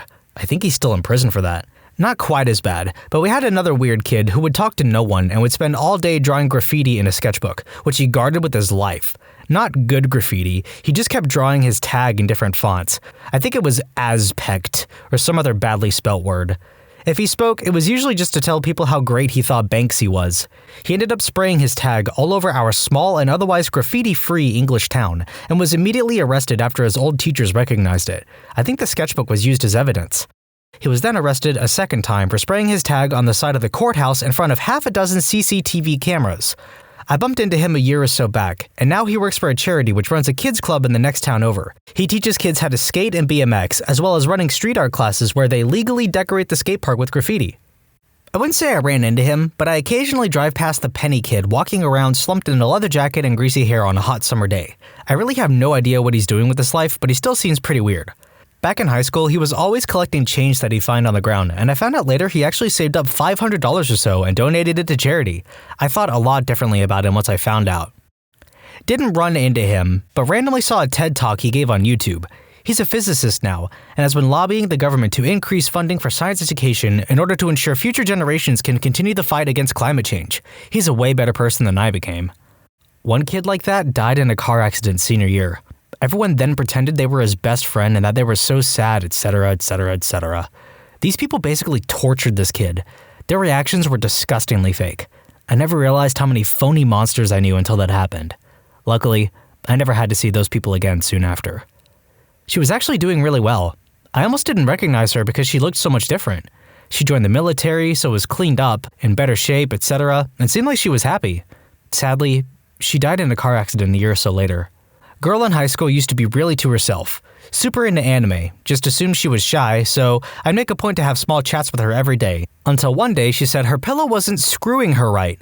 Apparently, her pillow had conscience, and she used it to pleasure herself. Graduated a few months later. Fast forward to about 3 months ago. I'm making coffee at a cafe when said girl walks up to me. She's super polite and bubbly, but as I ask how her day is going, she tells me that the demon that forced himself upon her was actually her guardian angel and she needed him around or something. Haven't seen her since. In case somebody needed to be told today, don't stick it in crazy. Ran into the kid who was effectively the school bully at the bank one day. He wasn't a physical bully, but made fun of everyone and was just mean in general. He walks up to me holding his daughter and gave me a classic white guy, well gosh darn it, how the heck are ya? And this is gonna sound crazy, but he legit became the nicest guy in the world. Extremely well adjusted, great family, great career. He invited me to go out to the driving range the following Sunday, and for whatever reason, I was inclined to go. Wound up hitting golf balls and smoking J's with him for most of the day and had a heart-to-heart. Turns out, he was terribly abused his entire life, and his father punished him by forcing him to stay awake all night. He was petrified to go home, so he did whatever he could to get detention. Explains a lot. Never judge someone until you've walked a mile in their shoes. There was a weird kid in my middle school who would eat hand sanitizer, cut his fingers, and write 666 on the classroom walls with his blood, and other creepy things. Apparently, he had a crush on me, and asked me to the 8th grade prom, but I declined. Fast forward to the last day of middle school. I received a message from him on Facebook saying he had a huge crush on me, and that he would off himself if I didn't feel the same. I told him that despite what he had just sent me, I wasn't interested. A few months later, we start high school, but since there's 4 high schools in my area, a lot of us were scattered around, and we ended up going to different schools. I never saw him again, but through Facebook, I saw that he started a relationship with a girl that also attended our middle school. He looked really happy, and honestly, I was happy for him. He seemed to have grown out of that weird middle school stage and genuinely seemed like a great guy. Around 2 years later, I was a junior in high school. I go to a local supermarket and just mind my business. The next day, I receive a message from him on Facebook saying he was working at the supermarket and happened to see me. I messaged him back and apologized for not seeing him and saying hi. He then proceeded to apologize for all of the weird middle school stuff and that message he had sent me on the last day of 8th grade. I told him all was fine and we left it at that. Now, by the looks of his Facebook, he's a workout fanatic and his body has changed a lot. He also seems to be going to college and spends a lot of time with his family. I'm glad he's doing fine. Calmed down significantly and is happily married now. He acted out in school because he was being abused by his foster parents at home. Nobody knew at the time. I don't know, he just keeps making crappy edits of Drew Pickles from the Rugrats, going places around town and talking in a text-to-speech voice. That's hyper-specific. There was this kid in junior high that was really quiet and had no friends at the time. One day, my English teacher pulls me out of the classroom and asks me to befriend him because he didn't have friends. So I did, and we became friends. We went to different high schools, so kinda lost connection. He would text me every now and then. He found me on Facebook when he was working on his engineering degree. He is now married and works for SpaceX as an engineer. He renamed himself Green Dragon of the West. He's a network engineer, so okay, I guess. Voice actors note, a lot of these stories are about the weird kid committing heinous crimes that I cannot talk about on YouTube, so apologies if some of these stories turn up a little short. I saw her at a con I was working, where she came up to my guest and was telling him about her book that she hadn't started writing, but was due the next day and still had 10,000 words left to write. She also kept looking at her phone and dramatically sighing and saying things about how she wished her publisher would leave her alone. So, still making up things to try and make herself look better. I'm doing fine and have not murdered anyone. I was the weird kid.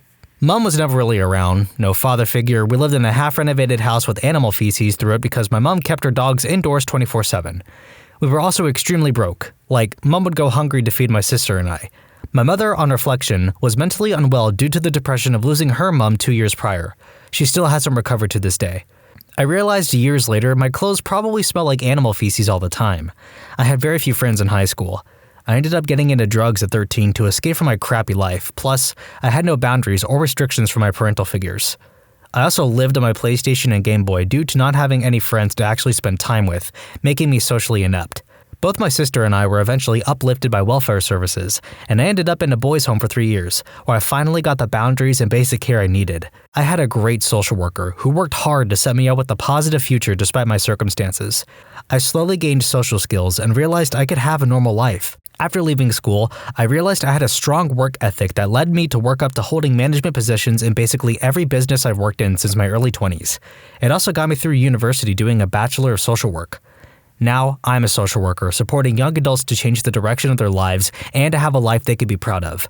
I've just been promoted to manage the service I work for and to grow the service so it could be extended to other districts. I guess I've done all right for myself when I look at where I've come from. I'm also happily married with 3 amazing kids, whom I make my life mission to have a better upbringing than the one I experienced. For those who are asking about my mom and my sister became a semi-pro athlete and also graduated uni. She's in a long-term relationship and has a job that enables her to train for her sporting discipline. Mom's doing okay. She's still not mentally there, but she is better than she was, and she does try most days. She loves the grandkids and spoils them every time she sees them. She's got a job now and has held it down for a few months. Her decision-making is still poor sometimes, but my sister and I keep an eye on her and challenge her decisions when they're not helpful to her quality of life. He's in prison for owning, my lord. Like I said before, can't mention that on YouTube. It's CP, by the way. He was still wearing the same hoodie that he had every single day in high school, 5 years after graduation. I don't know what I'd expected, but it blew my mind. She moved to New York City and was one of the stars of a Broadway musical. See? The weird kid in school can have a successful acting career. Wait a minute, I'm pretty sure I was the weird kid. But runner-up was a very nice but shy girl who immigrated from China and loved computers, but was incredibly meek. A conversation was like prying teeth, would only make strange noises in class, etc. And frankly, in hindsight, what little she said at the time makes me realize now she was in an emotionally abusive household. Example, she had some small role in a school play in middle school. I was happy for her when I saw that her mom came, as she said she doubted her mom would come. I asked afterwards, and she said her mom said she looked like a sack of dog bones on the stage during her part. I legit did not know what to say when she said stuff like that because I was a kid myself. Fortunately, I can say I know how she turned out, and it's a happy ending. We went to the same college, and she was originally signed up for pre-med because even though this gal was a computer whiz, her mom insisted she had to be a doctor. Within a year though, she rebelled against everything and became a computer science major, the horror, and became a known source of advice for other kids of Asian descent in particular, seeking to stand up to their parents' expectations. She's now a test engineer working for a household name computing company and posts pictures of international travel and various geeky hobbies. So, I guess she was great once she could find herself, and most of the weirdness was imposed upon her. People are asking how I was weird. Unfortunately, while astronomy is a cool thing to be into as an adult, it is not when you are at an all-girls high school. This was combined with how honestly I didn't know how to interact with a lot of the other kids. I wasn't shy, but had real trouble making friends. Was very ostracized in elementary school too, like kid who sat alone at lunch for years, and didn't figure it out until college. I've told this before, but my dad told me about a kid he went to high school with who used to sit in the back of the class mumbling and giggling to himself all the time. Occasionally, he'd pick his nose and eat the results. Despite this, my dad said, he was apparently really smart and got all A's. He told me the guy's name, and since it was pretty distinctive, I looked him up online. He was a federal appeals court judge. Wow, my dad has a similar high school story. I promise that my recollection of this is true, but my father may have embellished some bits, though I don't see why he would. Back when my father was in high school, he had several classes with the weird kid/outcast. Always kept to himself and had trouble making friends because he wasn't engaging in conversations like most people are. Not that he wouldn't socialize, but rather, he only socialized when necessary, and to him, it was a means to an end. For context, the story was told like a decade ago. And that kid was Tom Cruise. I did verify, they indeed went to the same high school together, and were in the same year. So, take from that what you will. It's been 7 years and he still messages me on Facebook once a week. I haven't spoken to him or replied in 7 years and he sends me paragraphs of text. I see it as a dang game now. Freaking 7 years. What the heck, Mark? It's only a couple years out of high school at this point, but one of my good friends is high-functioning autistic, and thus was considered very weird in high school. He's found a job stocking the refrigerators at a local supermarket and is enjoying that from what he tells me. He's taking classes on and off at a local university, but doesn't know what he wants to go into. He's also getting into writing fanfiction and is continuing his passion for LEGO. On a side note, his creations in LEGO are super impressive, especially considering his limited resources. He discovered that he was better at interacting with computers than with people and became a software engineer. Ran into him at Costco, wrapping up a PhD at 25. Not bad at all. There was a girl at my school who I'll call Melanie. Melanie was easily the most socially awkward/unaware girl I've ever met. Like, pleasuring herself at school awkward, picking her nose and eating it publicly awkward. By the end of high school, she had figured out how not to do these insane things that made people stare and laugh at her, but needless to say, she had a rough go. But she was also one of those people who was a really nice, genuine person. I moved away after college and didn't have Facebook until at least 10 years after graduation, so I had no idea what most of my classmates were doing. Maybe 5 years ago, I spotted her and friended her. She ended up marrying this guy who went to our school and was maybe 3 years older than us. I knew him from work, and he asked me out at one point. He was also really, really nice, but super nerdy and socially awkward. I didn't think about it at the time, but when I saw she married him, I was like, oh my god, they're perfect for each other. They moved to a state that has a bunch of mountains and they don't have any children, so they're always posting all these amazing hiking and rock climbing adventures they're doing together. They go to all kinds of festivals together. Renaissance, I think, Star Trek, horror, etc. They look super happy, and I talked to her grandma last year, who told me they're as happy as clams. I'm just so happy for her. The type of weird that you wanted to have as a friend rather than not. I have a few too many stories with this kid in middle/high school. He was a kleptomaniac, had illegal, exotic, and dangerous pets, obsession with knives and weapons, had no regard for normal social standards and cues. Despite him being an innately skilled entrepreneur, he was a general menace to society. I went off to college and later learned his home was raided by ATF. His father had been manufacturing automatic weapons for the Latin kings, and they charged him on an unregistered gun and pot/shroom chocolates found in his room. Last I heard of him after he got out of prison was on a flyer for a community board advertising basic around the house labor, with his head superimposed on a cartoon Superman. I met him at a bus stop, and I only managed to say, "Hey, how are you? What are you doing nowadays?" He responded, "I'm a cat, meow, meow," and ran away across the road, where he almost got hit by a car in the process. I didn't see him come back to take a bus. I suppose he turned into a furry or something? He is so much happier than he was in high school, where people would physically assault him, harass him, and mock him. He has autism and is obsessed with Batman and sharks. The last time I saw him was 2 years ago when I was walking around my friend's college, and he was delighted to see me, and even remembered my name where we caught up. And he told me all about how he had been on vacation and got to go out on a boat and see sharks. I mean, Batman and sharks are both pretty freaking rad. Still weird. Not as weird as in high school when he invited me over to have frozen pizzas and watch Animal Planet, the original Netflix and chill. He asked every single day in science class, without fail. Then he wiped his bugs on the front of my desk. We had a kid who thought he was a ninja. He even wore the shoes with the split toes. Ended up getting busted talking 12-year-old girls online into favors at a local park. While awaiting trial, was busted by internet vigilantes posing as underage girls going after multiple faked accounts. His trial was on the news quite a bit. About 10 years later, there was an expose on conditions at a prison, and he was interviewed working out in the yard. Few years after his release, a news crew knocked on his door for one of those kitty diddlers in your neighborhood do you know where they are segments. One of the kids from back in school has a very nice compilation of all these segments. At a 10-year-old high school reunion, met up with two guys. One who was captain of the football team, always had the hot chicks, you know the type. The other who had been a painfully shy and awkward nerd that was shunned and made fun of. Overheard the conversation when the nerd instigated it with Mr. Football, which went something like this. "Hey, what have you been doing with yourself?" Mr. Football said he was in the Navy, I forget the rank, and was a cook at the Brig, aka Navy Jail. Nerd replied, "Hey, I joined the Navy too." He went on to very humbly say he was a lieutenant commander, fighter pilot, and was working on his PhD in some sort of engineering field. He walked off. True revenge of the nerd. I thought this was going to end in one of those and everybody clapped stories, but I'm glad this was more believable. Just saw a guy who ran with the weird crowd at my school. They were the anime manga type crowd, but I always respected them for doing what they enjoyed. He approached me at the local gym. A very polite, respectful guy always, and I found out that he was working and playing in 2 bands. I'm glad he came up to me, and I'm extremely glad he's doing what he loves to do.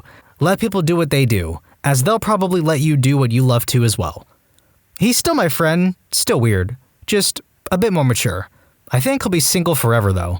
He gets girls, but never long term. He's just too unique.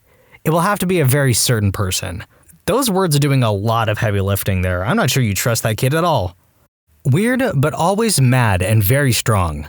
My dad sent me a newspaper clipping some years ago. He was around 40 and at a country and western nightclub when 3 men in their 20s jumped him in the parking lot. He then went inside and told the bar owner that he'd been jumped in his parking lot. He then told him to call the police and to make sure an ambulance was called because they were hurt badly. "Call an ambulance, but not for me." I dated the weird kid in middle school, but he moved away and we lost contact. We reconnected when I was in college. He dropped out of high school and was kind of lost in life. He'd gotten 2 girls pregnant and was working 3 jobs to pay child support. He flirted heavily with me when we talked, and I decided it wasn't worth the baggage and politely stepped out of his life. Last I heard, he became a skinhead and joined an alt-right faction in Oklahoma. This is a certified 0 to 100 moment. I was a weird kid. The way I would put it is, if I were born 10 to 15 years later, I probably would have been diagnosed as being on the autism spectrum. I was smart, emotionally precocious, but I had a lot of strange coordination and motor control issues. For me, playing looked like collecting or sorting piles of things from the backyard or lining up my toys in height order. Never had many friends, dressed like a dork, had trouble fitting in. I was awkward, teased, and bullied into late middle school. I grew out of it somehow. I don't really remember there being any process. I like to think that I grew into myself. I got good social skills. I'm relatively attractive, and people like me. Still have some weird idiosyncrasies, but I'm cool enough to own them nowadays. My childhood and adolescence still influence a lot of my fears, but overall, I'm glad to be who I am now, and growing up was important for that to happen. Let me introduce you to Josh. Josh was a strange boy in both looks and demeanor. Clearly, he was from a poor background, which stood out in school because the overall demographic of the school was middle to upper middle class. So Josh shows up on the first day, slightly grubby looking, barely able to write his own name at 11 years old and looking like he wanted to punch a wall. He quickly made a name for himself, acting up in class, being tardy, and generally being a bit of a nuisance. He'd disrupt lessons, he'd lash out at other students, and he had a clear anger problem. Josh became an easy target for bullies because he would react to their bullying, usually by throwing a chair. It's fair to say, Josh had little to no friends. We were a tutor group of about 27 to 30, depending on people coming and going.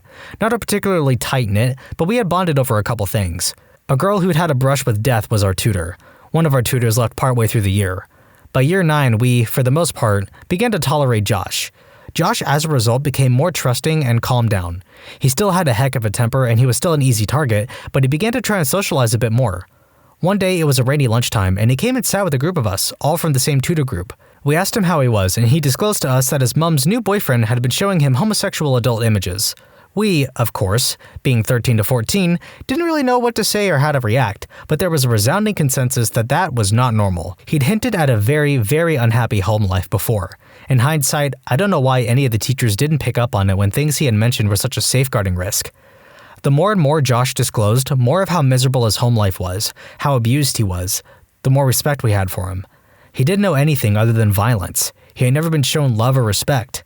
He had never been given the opportunity to better himself. Over time, we became very, very protective of Josh. The cool boys in our tutor group would step into fights to defend him. We'd all keep an eye out for him when he was walking home, etc. I saw Josh about a year ago. I caught a glimpse of him in the street and shouted his name. He came running over and gave me the biggest bear hug ever. He told me he'd been working really hard on himself and that he was hoping to get a job in the local comic book shop where he spends hours and hours reading. He seemed genuinely happy and like he'd escaped his abusive background. Honestly, I wish him the absolute best, and I hope he finds both happiness and stability. Last time I saw him, he was running across campus, although he wasn't late for class. He did this in high school all the time. I caught his attention and we walked and chatted. He was my friend in high school. He's doing great. Weird is good. Weird hugging girl. Just saw her about a month ago. She's a teacher now and living the American dream. I can tell her favorite teacher was also mine. She operates just like him. She's on a successful path. Homeboy, whose parents adopted him for the tax break, is happily married with children. He found love and despite everything going against him, is successful. High school students of Reddit, just because they're that kid does not mean they are not human. Be humble. We've all been that kid. When you subscribe, make sure to hit the bell to turn on notifications. Put the playlist on in the background to finish listening to all the stories, linked at the top of the description. And if you like Am I the Genius, give Am I the Jerk a shot, linked in the description too. Either way, thanks a lot for watching, and we'll see you guys next time.